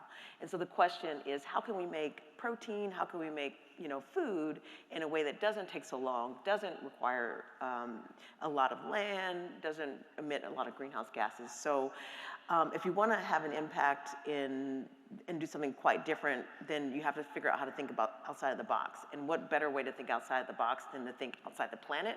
So the scientists at NASA were looking at ways to feed astronauts on long space journeys during the Apollo space program in the 60s and 70s. And one of the ideas that they had was thinking about seeds in a different way. And essentially being able to grow food in a way that would only take hours and would be from elements of the air, so just needing air, water, and energy alone. And so we took their concepts and figured out how to commercialize, develop technology around a way to commercialize a way to make protein using only air, water, and energy. And you can make it in a matter of hours. It's carbon negative, so it's beyond carbon neutral. Doesn't require any arable land. So as we have 8 billion people on the planet today. As we get to 10 billion people, right now the way that we feed people, not only does it have a lot of greenhouse gas emissions, but we've cleared an area the size of South America and Africa combined in order to feed the 8 billion people that are on the planet today. So as we get to 10 billion people, where are we going to get the land from? How are we going to feed all these people without breaking the planet? So at Air Protein, we're really focused on sustainable ways of feeding the future. So let me just say, air beef, air protein. Can you? I mean, is that amazing, or I mean, help me understand. It sounds like science fiction.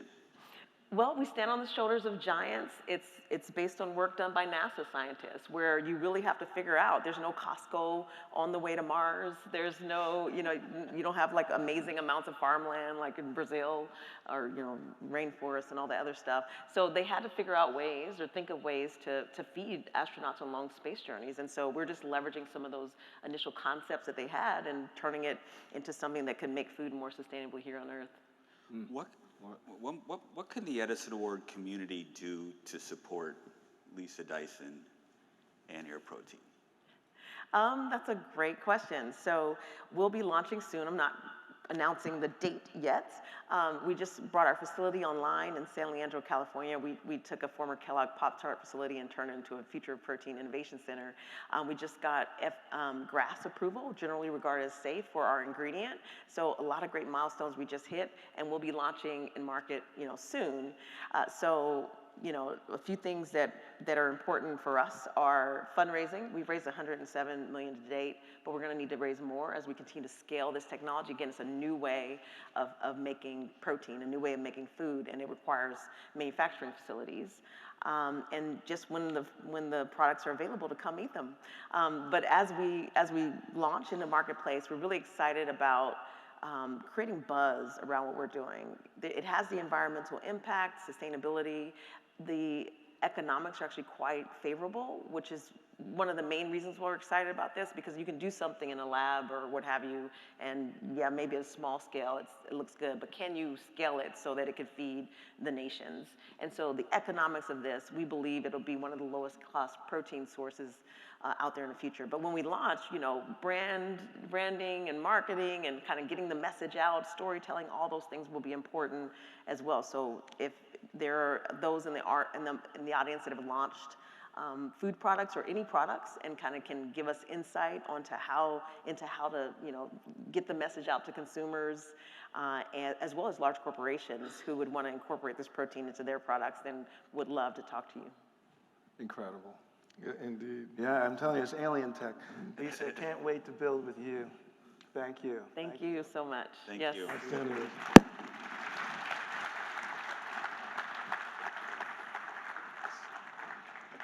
We do have 6 fellows. We're running a little behind, so we're going to try to move this along. One of our fellows is a woman named Jaquel Horton. She is actually based in Zurich, and unfortunately couldn't get to Florida.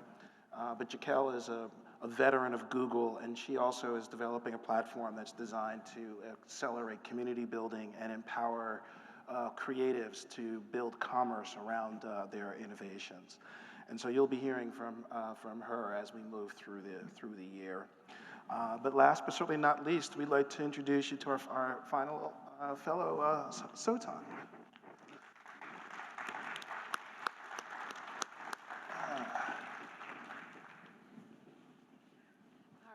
Thank you so much.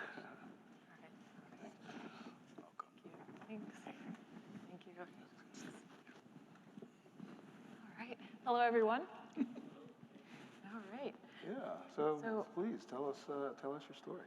Oh, yeah. First, I just love to say that I'm absolutely humbled and honored to be within this group, within this cohort. It's just been mind-blowingly inspiring. I'm just over the past day getting to know everyone and their stories. Yeah, I'm Sata Rosamo, and I'm the CEO and founder of a company called Sentinel. And what Sentinel does is provide claims-free coverage for hard-to-insure risks. We do that by taking what's called a parametric approach. So unlike standard insurance that's focused on the level of damage that a policyholder experiences and figures out how much of that loss they're going to cover, we're not looking at the level of damage at all. Instead, we're focusing on the parameters that define the risk and whether they've occurred. So for example, our initial use case is around coverage for extended power outages. Let's say we've got a guy named Bob. Bob can come to us and say, hey, I live in this county. If I experience a power outage that lasts more than 72 hours, I'd like to receive a payout of X. And we say, Bob, we've got you. We can monitor that in real time, and should we detect it, we'll go ahead and automatically send you that payout. No claims required. Our aim is to take that underlying principle and apply it to 4 risk areas. Interrupted utilities, like I just gave an example of, climate and weather-related events, like hurricanes, flooding, tornadoes, things around infectious disease. Bob could provide us with access to his electronic health record data and say, if my lab results show that I test positive for a particular pathogen or I'm hospitalized, I'd like to receive a payout of X. And then finally, we'll tie those 3 risk areas to specific events by providing coverage for event cancellations as well. Where this idea came from really was in 2018, I left Bain to manage product strategy and innovation at Allstate. One of the first things I noticed is that our relationship with risk is fundamentally, radically changing. When you think about a standard P&C insurer, think about auto insurance, just think about how different that will be once we reach full autonomy, where that risk becomes inherently less risky, the risk of driving. On the other side of the equation, we are all increasingly facing hard to insure risks that your typical standard insurance mechanisms can't really adequately cover. And so I thought to myself, given the proliferation in data and access to data, the advent of decentralized and distributed systems, why can't we leverage the data itself to make these hard to insure risks more coverable? I mean, what we've learned in the business of innovation is that if you don't have financing, you're going to have a hard time moving. And when you're operating at institutional and infrastructure level, if you don't have insurance triggers finance, and you've got to have insurance when you're building things, building big projects and so on. So we were completely enamored with the idea of a new way of thinking about risk. And on the surface, when we first explored it, it doesn't, people don't think of insurance as sexy, but I think insurance is incredibly sexy in an increasingly risky world. So we are excited to stand with you and help you to build and dream about the future, and in particularly as we think about breakthrough energy, and which is all about, in essence, risk mitigation through the support of entrepreneurs that will improve our society. Yeah. And I think fundamentally that's the mission of all this. We're quite a bit over, I think, so we should probably. For sure. But I guess I'll wrap it up. And Well, let me just say, you can see not only the diversity that's expressed in the Lewis Latimer Fellows in general in terms of being of African descent. Listen to the diversity of ideas, projects, backgrounds, capabilities, approaches, and then imagine this group. As much as you guys I will love interfacing. I think the most amazing thing was what you said again, with such humility, is the cohort of all of you and what you can do together. And that's really maybe one thing that we did want to emphasize is perhaps the most powerful thing is going to be all of you working together on things and helping each other throughout the next 20, 30 years. Sure. If I might add, I often say that innovation is applied creativity. And I think that we are at our most creative when we're embedded in community that pushes us forward, that challenges us, that inspires us. And being able to be embedded within this community, I think, is going to allow us to do so many creative and innovative things.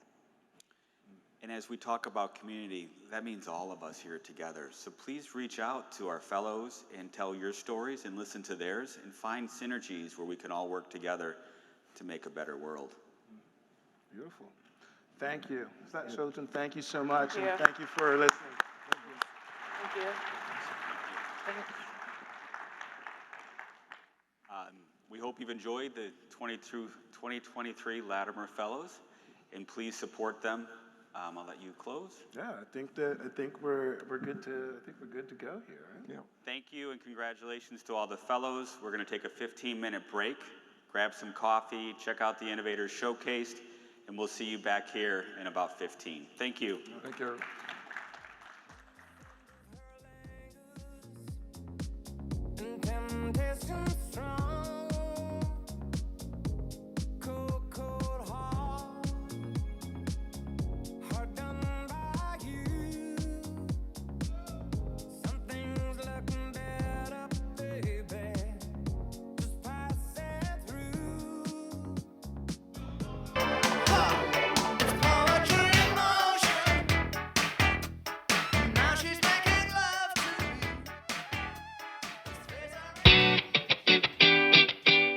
And now, please welcome back Andrea Kates.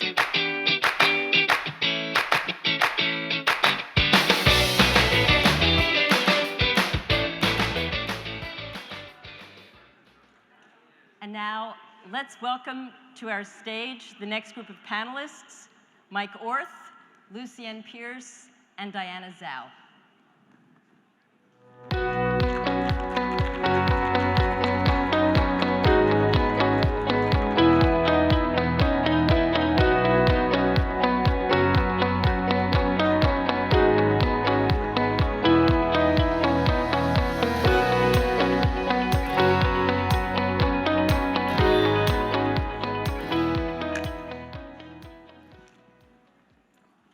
The topic we'll talk about is building a new economy with serving critical human needs through infrastructure.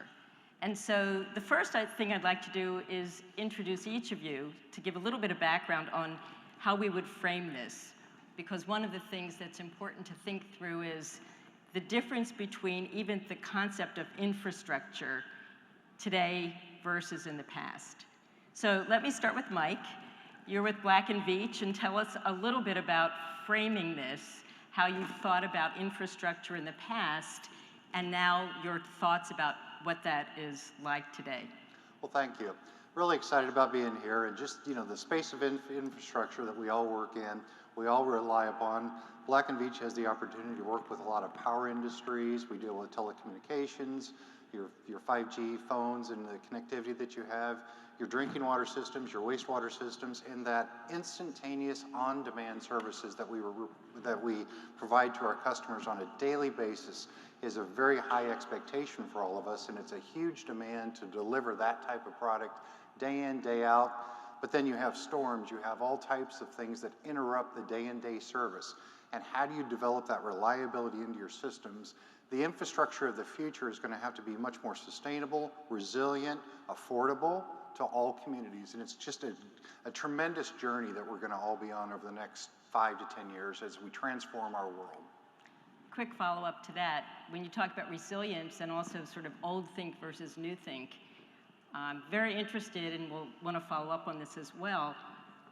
What do you think is a mindset we should approach this new definition with? Great question. The future is different than the past.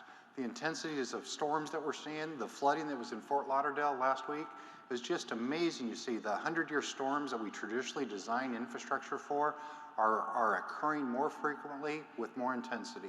So the future is going to be different than what our past is. So planning on that future from a change standpoint is going to really require a lot of thought leadership and how do we plan and reinvest in our worlds.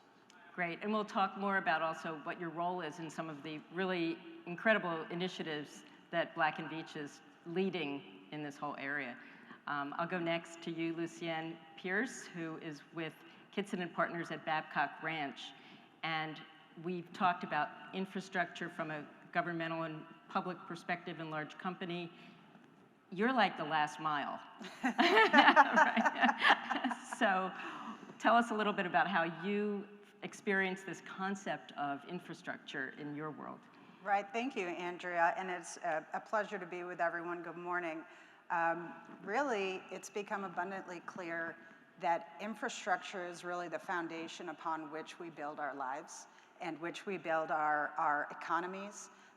So the sustainability of any kind of community is really based upon, you know, that building blocks. What are your basic building blocks? And I would challenge people to think of infrastructure in a little bit more broad context. You know, traditionally we're thinking of roads and water and reuse and sewer and power, and of course those are clearly infrastructure. But what about education? You know, what about some of the more intangible things that we recognize? If we did not have those things, we would not enjoy such a productive society, such a great community. So in my purview, infrastructure is really the beginning upon which we build incredible experiences and incredible environments. I love these different concepts. So Diana, you have a different view as well.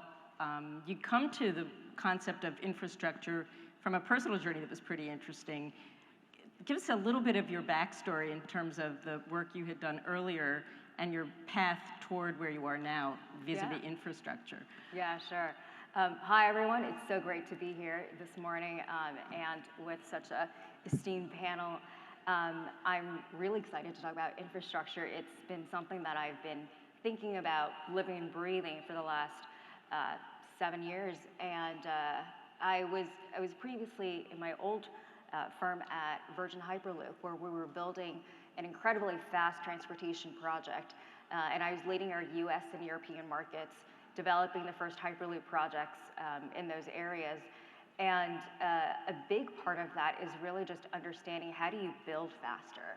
You know, it is so hard to build things in the physical world today. How do you build faster? How do you build in a cost-effective way? How do you get permitting? How do you get approvals? How do you work with the government? When I was there, I built out our first government affairs team. I hired our first lobbyists. We hit the pavement in DC, you know, talking to congressmen, trying to get Hyperloop into the infrastructure bills, into the appropriations bill, get it funded. All of these things require extremely well-coordinated ecosystem across different stakeholders. And that was just an extremely interesting place to be, at that kind of nexus between all these different stakeholders. And when I left Virgin Hyperloop, I wanted to be at a place where we would actually have impact in investing in physical industries. And today I'm a venture partner at a VC firm based in Palo Alto called Eclipse Ventures. We invest in the physical world because we believe that that is what's going to move the needle today. You know, in our global economy, 75% of our global economy, global GDP is driven by the physical world. So how do we actually make an impact and invest in these sectors? So that's what I do today. So we're going to come back to some of these themes, and I would love actually a little bit of follow-on. Let's go to Lucien first. This idea of the sort of friction between the speeds, you know, 3 speeds that I heard from what Diana and Mike and Lucien, what you said. So there's the speed that that's required to build infrastructure that's a long-term view. Then there's the speed of need when there's an emergency, and we have to really be thinking in a very innovative way about what to do about it. And then there's also the day-to-day needs, where the infrastructure needs, like 50 years ago, we didn't have to think about Wi-Fi as a need or as part of infrastructure. So what are your thoughts about some of the themes, Lucien? Well, if anybody has a silver bullet on how to build some roads or permit some buildings a little bit faster, then we're certainly all ears. Honestly, I think the most important thing that I've realized for success, and which really is so fundamental in all of our successes and our initiatives, is realizing that you really are limited in your ability to solve anything singularly. You know, so something might be important to Kitson and Partners or Babcock Ranch, and because that's important to us, we want to move it forward. But it's really imperative to find other folks who that is really important to as well, because then you're really approaching any given issue from how can we move our community, our region forward together, and then we have the unique ability to say, how can we look at Fort Lauderdale, the Midwest, Southern California with so much of the water, the volume of water issues, and how can we share our learning, whether it's in terms of regulations, design, partnerships, funding, how can we share that with other parts of the country and the world? So you just brought up something really important, which is one of the deep dives I want to think about, which is water. And as we're setting the stage here, Mike would love to hear your thoughts about water, because there's so many aspects to water in terms of infrastructure. It's a complex problem. Water's life. It really is. And without it, we don't survive. So we have to make the most of our precious resource. You know, staying focused on North America, the East generally has too much water on general occasions. You move to the Midwest. We still had a drought on the Missouri and the Mississippi rivers last year where it was limiting barge traffic. I live out in Scottsdale, Arizona now, and just the arid community out there and where the Colorado River's at, I mean, we are in a crisis. And don't let anybody tell you that the excess rain that we had this year and the incredible snowpack we have solves the problem. We're 22 years at a deficit in the drought in the West. So this is not going to be a problem that's going to be solved very easily. So what do we have to do? We have to use every resource we can as economically as we can. So we have to drive into reuse. We have to look at desalination. We have to look at bigger problem solving than just a local watershed. Getting out of the local just politics of I've got this, you can't have it, and develop something. And there's so much competition around development and water that it really constrains things, and they really don't want to allow others to flourish. It's a massive problem that we're going to have to address. The answers are there. It's now about affordability. Can we build things fast enough? I mean, we've been creating this problem for 30 years, and we haven't solved it because we just haven't gotten through the politics of water rights and changing water rights in the West. That's a huge issue. That's going to go to the Supreme Court, I would suspect. We may have a water czar in the West that allocates the Colorado River to all the communities that depend upon it. And you think about the infrastructure in California alone that is solely dependent on water, it is a dire condition that we have to get much more aggressive at solving. So this is one of the definitions of infrastructure, clearly, is the resources, the natural resources that we have to compete for, the regulation that is part of that whole ecosystem, and the different parties that need it for different reasons, whether it's home or utility or manufacturing or new technologies that might be rethinking this. Would love to hear, Diana, from your perspective, give us some optimism. Are you seeing some things that are really positive? And it doesn't just have to be water. You know, when we think about some of these constraints or some of these challenges, or as we've been talking about, kind of a resilient mindset, is it really okay to have the same regulatory mindset when there's such different issues? So give us a little bit of optimism, and I'll probably ask you the same thing, Lucienne. It's funny, I feel like that is my job as a venture capitalist, is to always see the bright side of things, the optimistic side of things. So I love that question. One of the areas that I've been spending a lot of my time on recently is around construction. And I think this is an area where I have a lot of hope, because if you look at the construction industry as a whole, over the last 50 or 60 years, it has largely stagnated. If you look at the productivity of the construction industry, it has largely stagnated relative to manufacturing, relative to agriculture, relative to other industries. And I think we're kind of at a point right now where there is a lot of demand for construction. But the way you do construction, the way you build buildings, the way you build roads, the way you build water infrastructure is very much the same way as what was done, 50 years ago. Except today, maybe instead of having men on, steel frames, in skyscrapers, kind of building stuff by hand, they're strapped in a harness and strapped to the structure itself. So when we think about that, and we think about the fact that there's labor shortage, there's a housing crisis, there's actually a lot of opportunity to use technology and to use things like automation and bring that into the market, the construction market today. We're actually seeing a lot of companies that are doing this. We are talking to a lot of general contractors and real estate developers that are actually looking at things like bringing in drones to do surveillance instead of having people, go and look at every welt and bolt on a building to make sure that it's done properly. We're seeing them use drones to do that. We're seeing things like automated excavators and automated bulldozers and automated booms and lifts. And that's important, one, because it increases safety on the construction site. And so that has huge implications from a workforce perspective. And then two, it increases the pace and reduces the cost of building things, which is really important to getting more and more of these projects done. So that's the beginning of optimism. I'm going to let you build on this, Lucienne. The work that you do with Kitson Partners at Babcock Ranch is a day-to-day, real-life, spade and ground example of fundamental rethinking about some of these points. So tell us the story of how you've approached it, because it's clearly extremely innovative.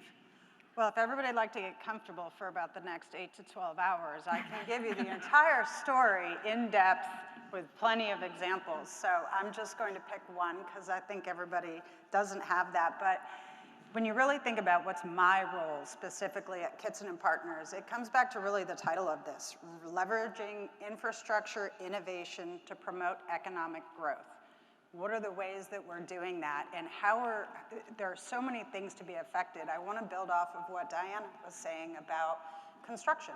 In the construction industry, very traditional practices, very traditional materials, very traditional timeframes.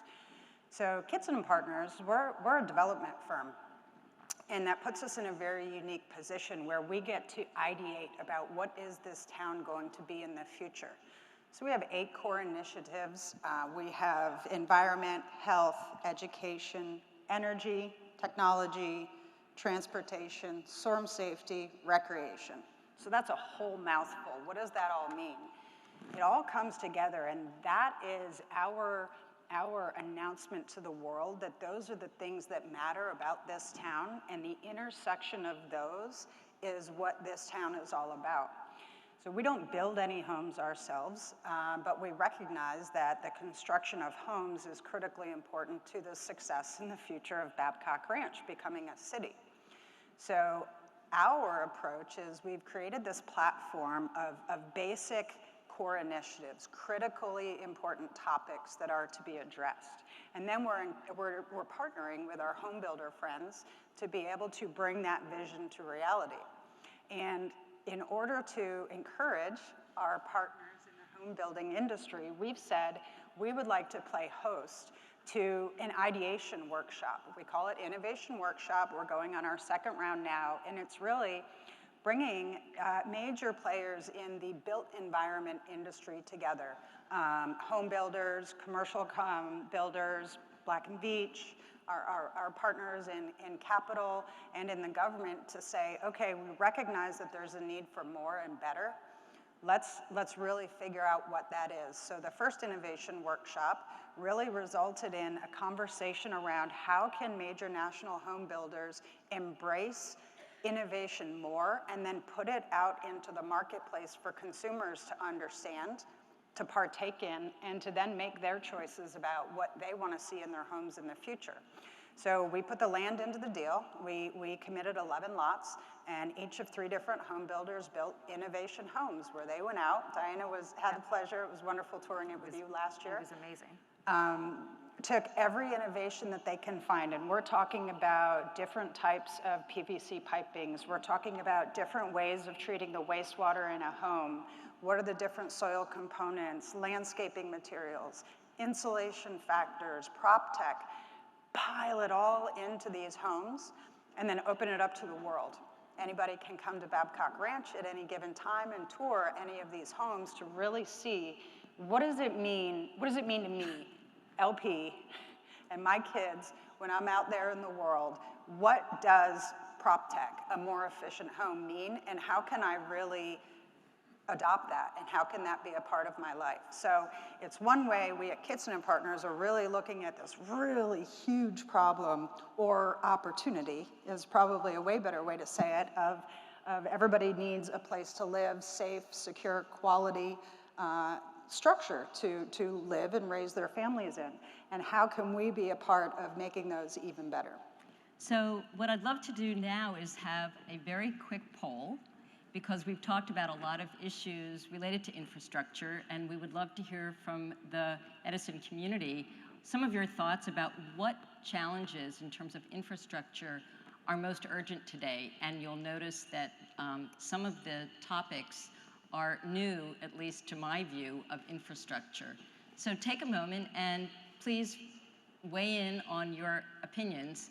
And after that, I would love to hear from Mike to tell us a little bit about, first of all, be the first one to respond to the poll results, as well as a little bit of a story of what Black & Veatch is doing in pretty spectacular ways today in that area of infrastructure. So we'll give you about 5 more seconds to do the poll. It's really interesting to watch the results. I know. I do feel like we Mike's kind going of like this. We sort of tipped the scale in favor of water, perhaps. I kind of gave him the right answer. This is like if you're betting on a horse race, you know, it's like you just say the name of the horse first. So let's show the results. And Mike, I'll let you comment on what you see, and then segue into what Black & Veatch is thinking about and doing about infrastructure. Yeah, so everybody By the way, we did not pay everyone in the audience. but they listened, so I made my point, so thank you. The infrastructure space is generally slow to change. The permitting, the government requirements to build something because of the life and safety that we all play and work in is very important. We have to be responsible to the communities that we're working in. But to accomplish a lot of that, you get into sustainable communities and development of other issues out there. We have an internal Ignite program that basically we challenge our internal engineers that are doing their day jobs, but on the weekends, nights, they're tinkering away with their bright ideas about how to solve one of the problems we're trying to solve for some of our clients. We try to facilitate those conversations in a week-long, just more like a thought jam that's going on, and we just incent those folks to get involved. We'll put together a listing of project opportunities that they have. We'll have a bunch of executives sit around and listen to the thought. It's a great way to sense the direction of the company as well, because you get the younger minds thinking differently rather than an old guy sitting up here thinking about, we've always done it this way, this is the right way to do it. We have to change, we have to adopt, we have to do things differently.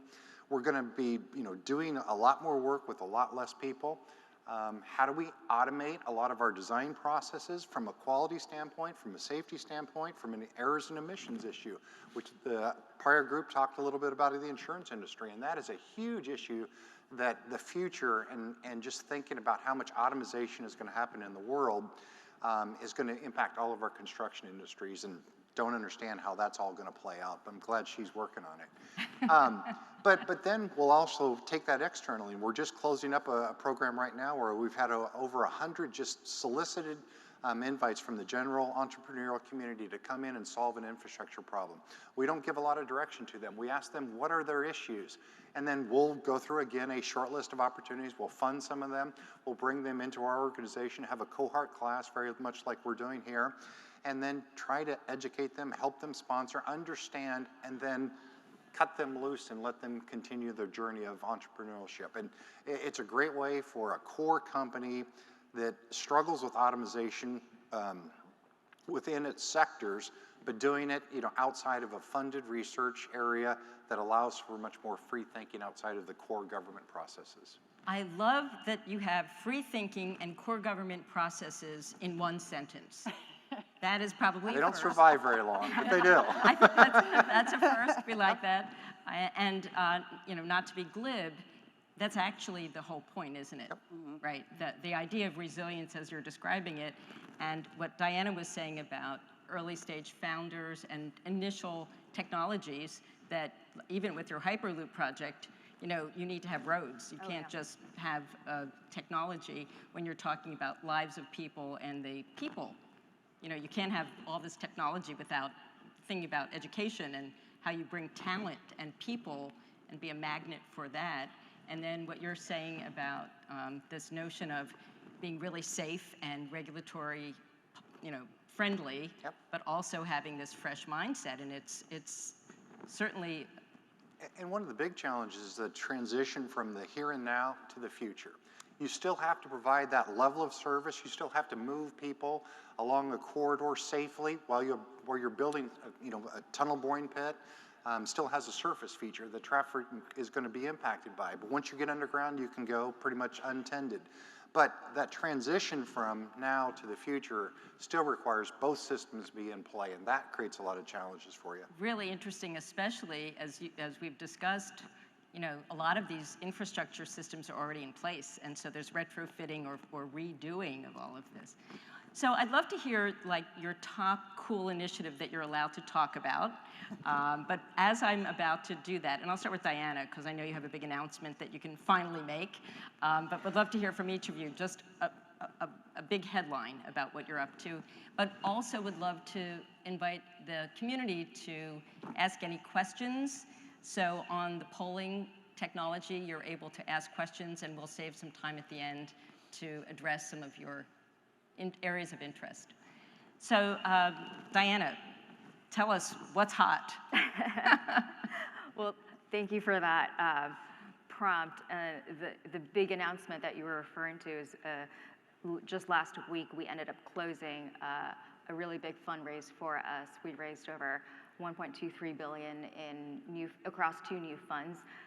We invest across all stages of the company, so this fund would cover both kind of our early stage as well as our growth stage investments. So very exciting to hear. Thank you. Thank you. Thank you. Thank you. And also, one of the things I find very distinctive about this is the philosophy behind the funding, because in Silicon Valley, not everybody believes.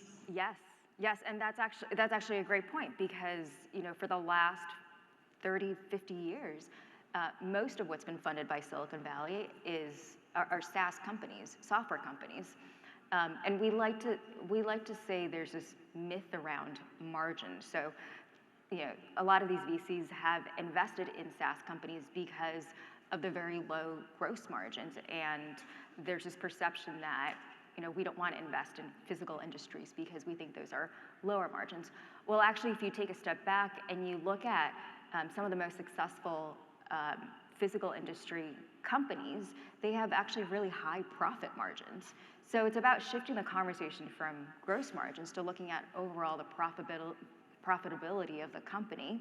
How well can you build a generational business? How can you create defensibility around the technology and around the product and the service that you're building? And we think there's definitely a way to do that across the physical industries, and our LPs are agreeing with that. So that's been really exciting. Really exciting, and it's like hot off the presses, and a big deal. Yes. Big deal. Yes, it is. So same thing, Lucienne, would love to hear you tell us one big headline of what you're up to. I don't know if it's a headline or if it's just an ongoing saga or a headline, but really piggybacking on something Mike said about free thinking and government regulation, all in the same sentence. There actually is a sweet spot there. And I want to point back at water and stormwater. One of the things that we were able to do through partnership with the National Stormwater Trust and a lot of just really open-minded regulatory officials was to look at stormwater as a complete ecosystem. and develop a stormwater system that's really smart, provides redundancy, works in complement with the natural environment and flowways, actually depends on those flowways as a backup system. So we've used technology to be able to interconnect all of the stormwater lakes at Babcock Ranch so we can understand when it's raining and the water is running off, how much water is going where. We all know it doesn't rain equally across every square foot of land, so there has to be some equalization of that. So we're able to see that, for example, during Ian, if it's raining and the ponds on the west side of Babcock Ranch are filling up much more quickly than the ponds on the east side for some reason, we know when that capacity will be reached. So just being able to change the thought process around, okay, there's a hole in the ground that the water flows to, boom, you've handled stormwater management. To be able to be afforded the opportunity within an existing regulatory environment to say, can we make that hole a little bit more than maybe what it was, and study that. So the freedom to try to pilot new ideas within an existing ecosystem has been critically important. And then Hurricane Ian gave us the opportunity to look at a whole lot of water and what does that look like, and to create the thought process in our head of what next? What if it was more? What if it was stronger? What if it was longer? All of the things. You know, what's the worst case scenario and what can we plan to next? So we're already iterating on, okay, now that we can understand those lakes and their relationship to each other, how can we affect them so that we can further improve the water management? So if you have a significant water event on the west side and the east side isn't experiencing, how can we move that water in that direction? So maybe I'm one of those nerds out there in the world that gets super excited about announcements like that. I'll take it. I think it's significant, and it relates to this notion of safety, protection, general public, and all of these forces coming together. We're going to take a question in a minute, so we see these coming on, and I might let Diana and Lucienne look at the questions as I asked Mike the same thing about Black & Veatch. I'm very excited about some of the things that Black & Veatch is doing in a very proactive and tremendously high impact innovation. Tell us one example of something you're excited about. You know, hydrogen and the fuel of the future, I think, is going to be a major player as we move away from a decarbonizing environment and have much more long-haul production of truck traffic and major engines, the steam engines that have driven the origin of this country. Edison and Ford played a big role in that as we moved into the industrial ages, and hydrogen is going to be that fuel of that next future, and it's going to be really exciting to see where, how that goes. We're involved with a couple large EPC projects and dealing with a lot of the governmental regulations associated with building the first of and getting that approved. It's much like the Virgin Loop issue, is how do you do something, be innovative in a space that is very bureaucratic and slow? And trying to work through all those processes, it really is going to be really exciting about what that future holds with hydrogen. And you'll be happy to know that I'm going to do a follow-on question to that, which is, I'm just curious, are there new partners that you have to talk to in these conversations that maybe were your competition in the past, or new people to connect with that up until now really you didn't need to have a relationship with, Mike? Absolutely. I mean, the construction entities are pretty constrained. The capital improvements program, the money that's flowing out of the federal government into all the state and local governments, there's a lot of backlog. So now you're trying to get as much work done. You know, I was reading an article yesterday that we were talking about before we came out here, and the tripling of construction put in place over the next 5 years, and all the constraints that that's going to require on our industries is going to require new partnership. It's going to require new funding. Can public-private partnerships really come into an infrastructure space, and the government can accept a private entity being involved in delivering a major project, because that's how you're only going to get speed in this. So I'm really excited about that opportunity that is the future. It's going to have a lot of problems. It's going to be slower. It's going to be more bureaucratic than we're going to like it. But I think that is the lever we're going to have to pull to drive success. I was so glad that you're approaching this, because if you don't get to that level of friction and new relationships, we'll never get over those obstacles. So I think that's striking. I'll take a question from the audience and see who wants to. It'll be like a jump ball. Here we go. So what role should industry play and infrastructure partners play in sparking innovation with young people? And we'll pick one person just in the interest of time. Who's like dying for that jump ball? Raise your hand. I will. Okay. What role should we play? I think, again, to Mike's point, we were just talking backstage about the demand for infrastructure, how much needs to be built, and the extreme decline in the labor force that is doing that. So I think it is critically incumbent upon each of us, for our own longevity as corporations, as entities, to be engaging with use and engaging with our school systems. You know, how many times do we read in the newspaper about these friction points? You know, we're graduating all of these students, but they don't have the soft skills that we're looking for. How can universities, how can education do a better job or a different job turning out well-rounded students who we are looking for as employers? Well, as employers, we have a very significant responsibility in that conversation. You know, I can't, if I asked Mike to tell me exactly what I'm thinking right now, there's probably a small chance he's going to get it right. But in effect, that's somewhat how the relationship is between industry and education. So I think that critical intersection is necessary. It's not even a question mark about should we, or why would we, or can we? It's how can we afford not to? Okay, so I'll go to Mike with the next question, which is the question around how are you, well, how is anybody involved in improving manufacturing materials? You know, it's all about communication, coordination about what is being thought about from a product standpoint. How does it fit into the information that you're trying to build or the product that you're trying to build? What are the positive impacts? What are the potential negatives? And understanding that. Again, in my industry, it's really hard to be a first of, because no one wants to be that first person, but they want the benefit of the second opportunity. So finding entities and clients that are willing to try a new treatment process and not being afraid to fail. Failure in an engineering world, you know, that is just not something we're proud to talk about. We hide those types of things. But we need to be able to celebrate failures. Without failure, you don't learn, you don't improve, you don't go forward. So I think that is always the positive energy that you can bring forward, and finding the right minds that are willing to listen and try. I love that thought. Go ahead, Diana, jump on add to it. that. I think that's so great, and I think there's such a big need today. If we just take a step back from manufacturing materials and just think about the manufacturing process overall and the manufacturing industrial base in this country, there's such a big need to expand on that and to create just more of it.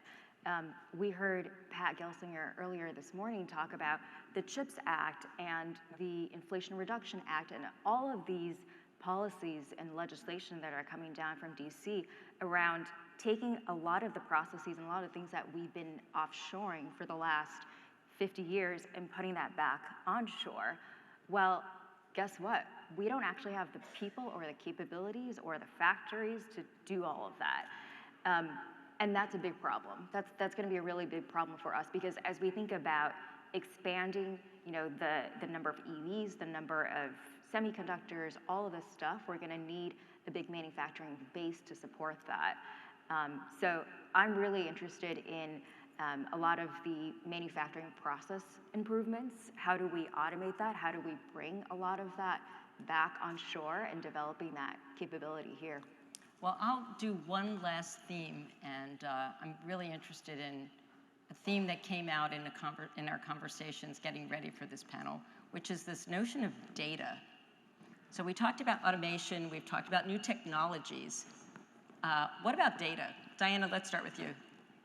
I'm so glad you asked that question, because there's so much data out there, especially when you work with cities and governments and you know Black & Veatch large engineering organizations. There's a lot of data out there, a lot of feasibility studies that have been done, and I love companies that are that are leveraging that data in really interesting ways and bringing that together in a way that can be useful for a lot of different entities, not just the one that is requesting that data. So I'll give an example of that.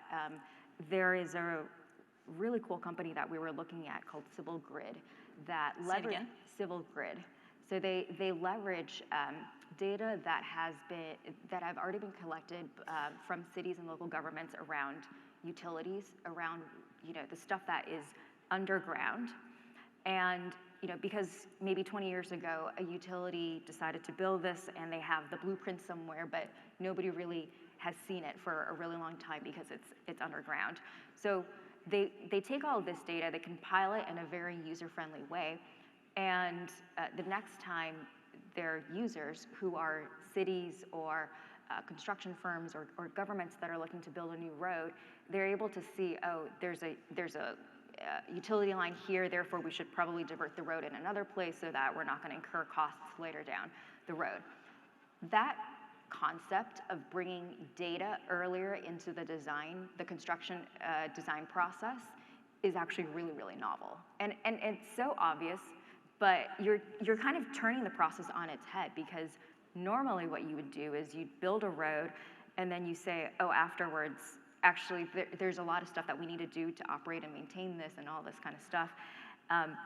And that ends up incurring cost, and it makes the project just more and more expensive. But when you're bringing data earlier into the construction process, you're actually able to optimize the entire life cycle of that infrastructure, which makes it ultimately easier and cheaper to build. Well, this is a panel that could go on for a really long time. We have time for a lightning round of what you learned from someone else on the panel. So who would like to go first? Mike, do you want to go first with some aha that you had literally spontaneously from talking with everyone today? We all have the same problems. We're all very vested in solving them. And that really is the excitement, I think, is our future of how we all collaborate more and work together, whether it's private development, whether it's venture capital, whether it's technical solutions. We're all partnership in delivering infrastructure. Okay, lightning round. Lucienne. My key takeaway is really quite similar to Mike's, is that we all have the same issues, and really finding the intersection and our commonalities, and then requiring ourselves and committing to collaboration going forward, I think is my biggest takeaway here. Diana? These are not small issues to solve, and I love that we're all kind of on this panel and we're all trying to solve these really, really large issues. And I remember what Pat said earlier on his keynote, which is have audacious goals. I think we all have audacious goals, and that's great. And these are problems that we need to have joint partnerships to solve. But let's have audacious goals and let's go after them. That is a great way to end the panel. This was an amazing conversation. When you think about infrastructure, you don't think it's going to be edge of your seat exciting, but you have brought such rich insights into this really important field and very different perspectives, and I just really value the opportunity to learn from all three of you. Thank you. Thank you so much.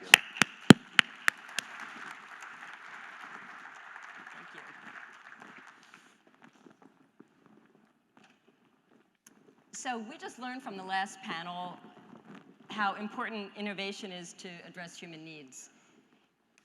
Healthcare is another industry that has proven, especially over the last few years, to be mission critical to establish fairness and access for human needs, and also to improve quality of life.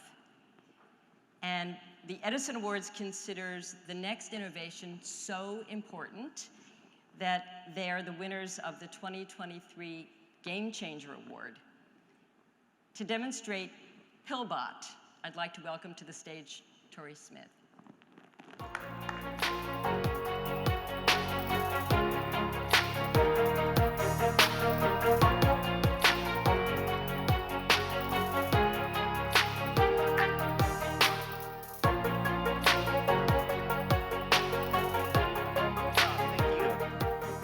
Thank you, everyone. What an amazing introduction, and what an honor to be here at the Edison Awards. I'm holding in my hand something I like to call Pillbot. And this is either a silly little drone that we drive around inside our stomachs on Friday nights, or this is, in our opinion, the future of telemedicine. And what I would like to put inside your brains today is a question. The question is, what would the world look like if you could have a tiny robot go anywhere inside your human body, anywhere in there, find what's wrong, fix it? What if it could do that cheaply? Why would that be important? And the reason that this is important to us is that if we look at our target first market, the human stomach, and we ask someone, what was it like when you got an upper endoscopy? Usually we're gonna hear stories of gatekeeping. You know, I had to go see the doctor a bunch of times. You know, they had to jam a tube into my, my body. I had to be knocked out. I was in a hospital.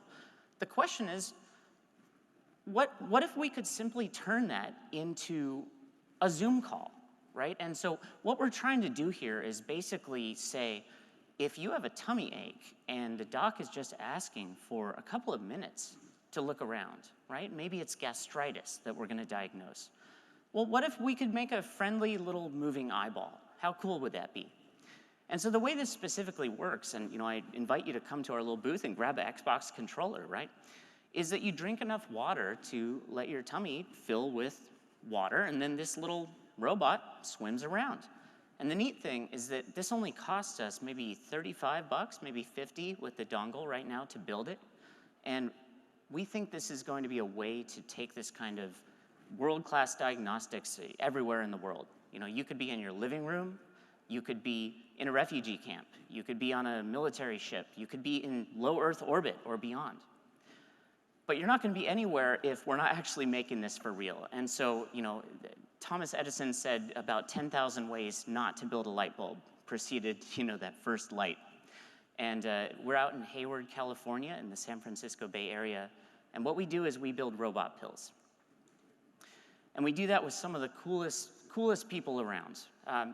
But if we were actually to ask ourselves what kind of a market opportunity, there is, all we need to do is look at hundreds of millions of patients getting endoscopies every year to think, if we can make a virtual endoscopy, then this might be the beginning of something truly special.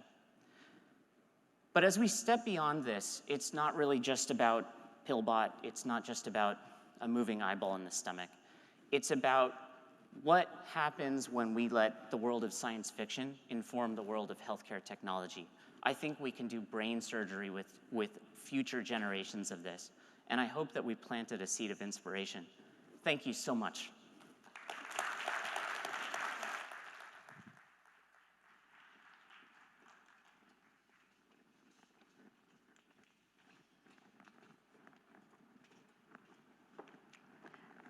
And now I'd like to welcome to the stage the next panel, Gracelyn Bird and Robert Harvey.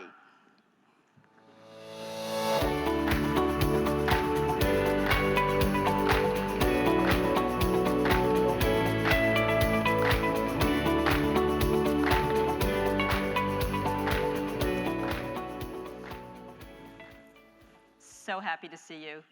And the topic of our conversation is the future of economic development.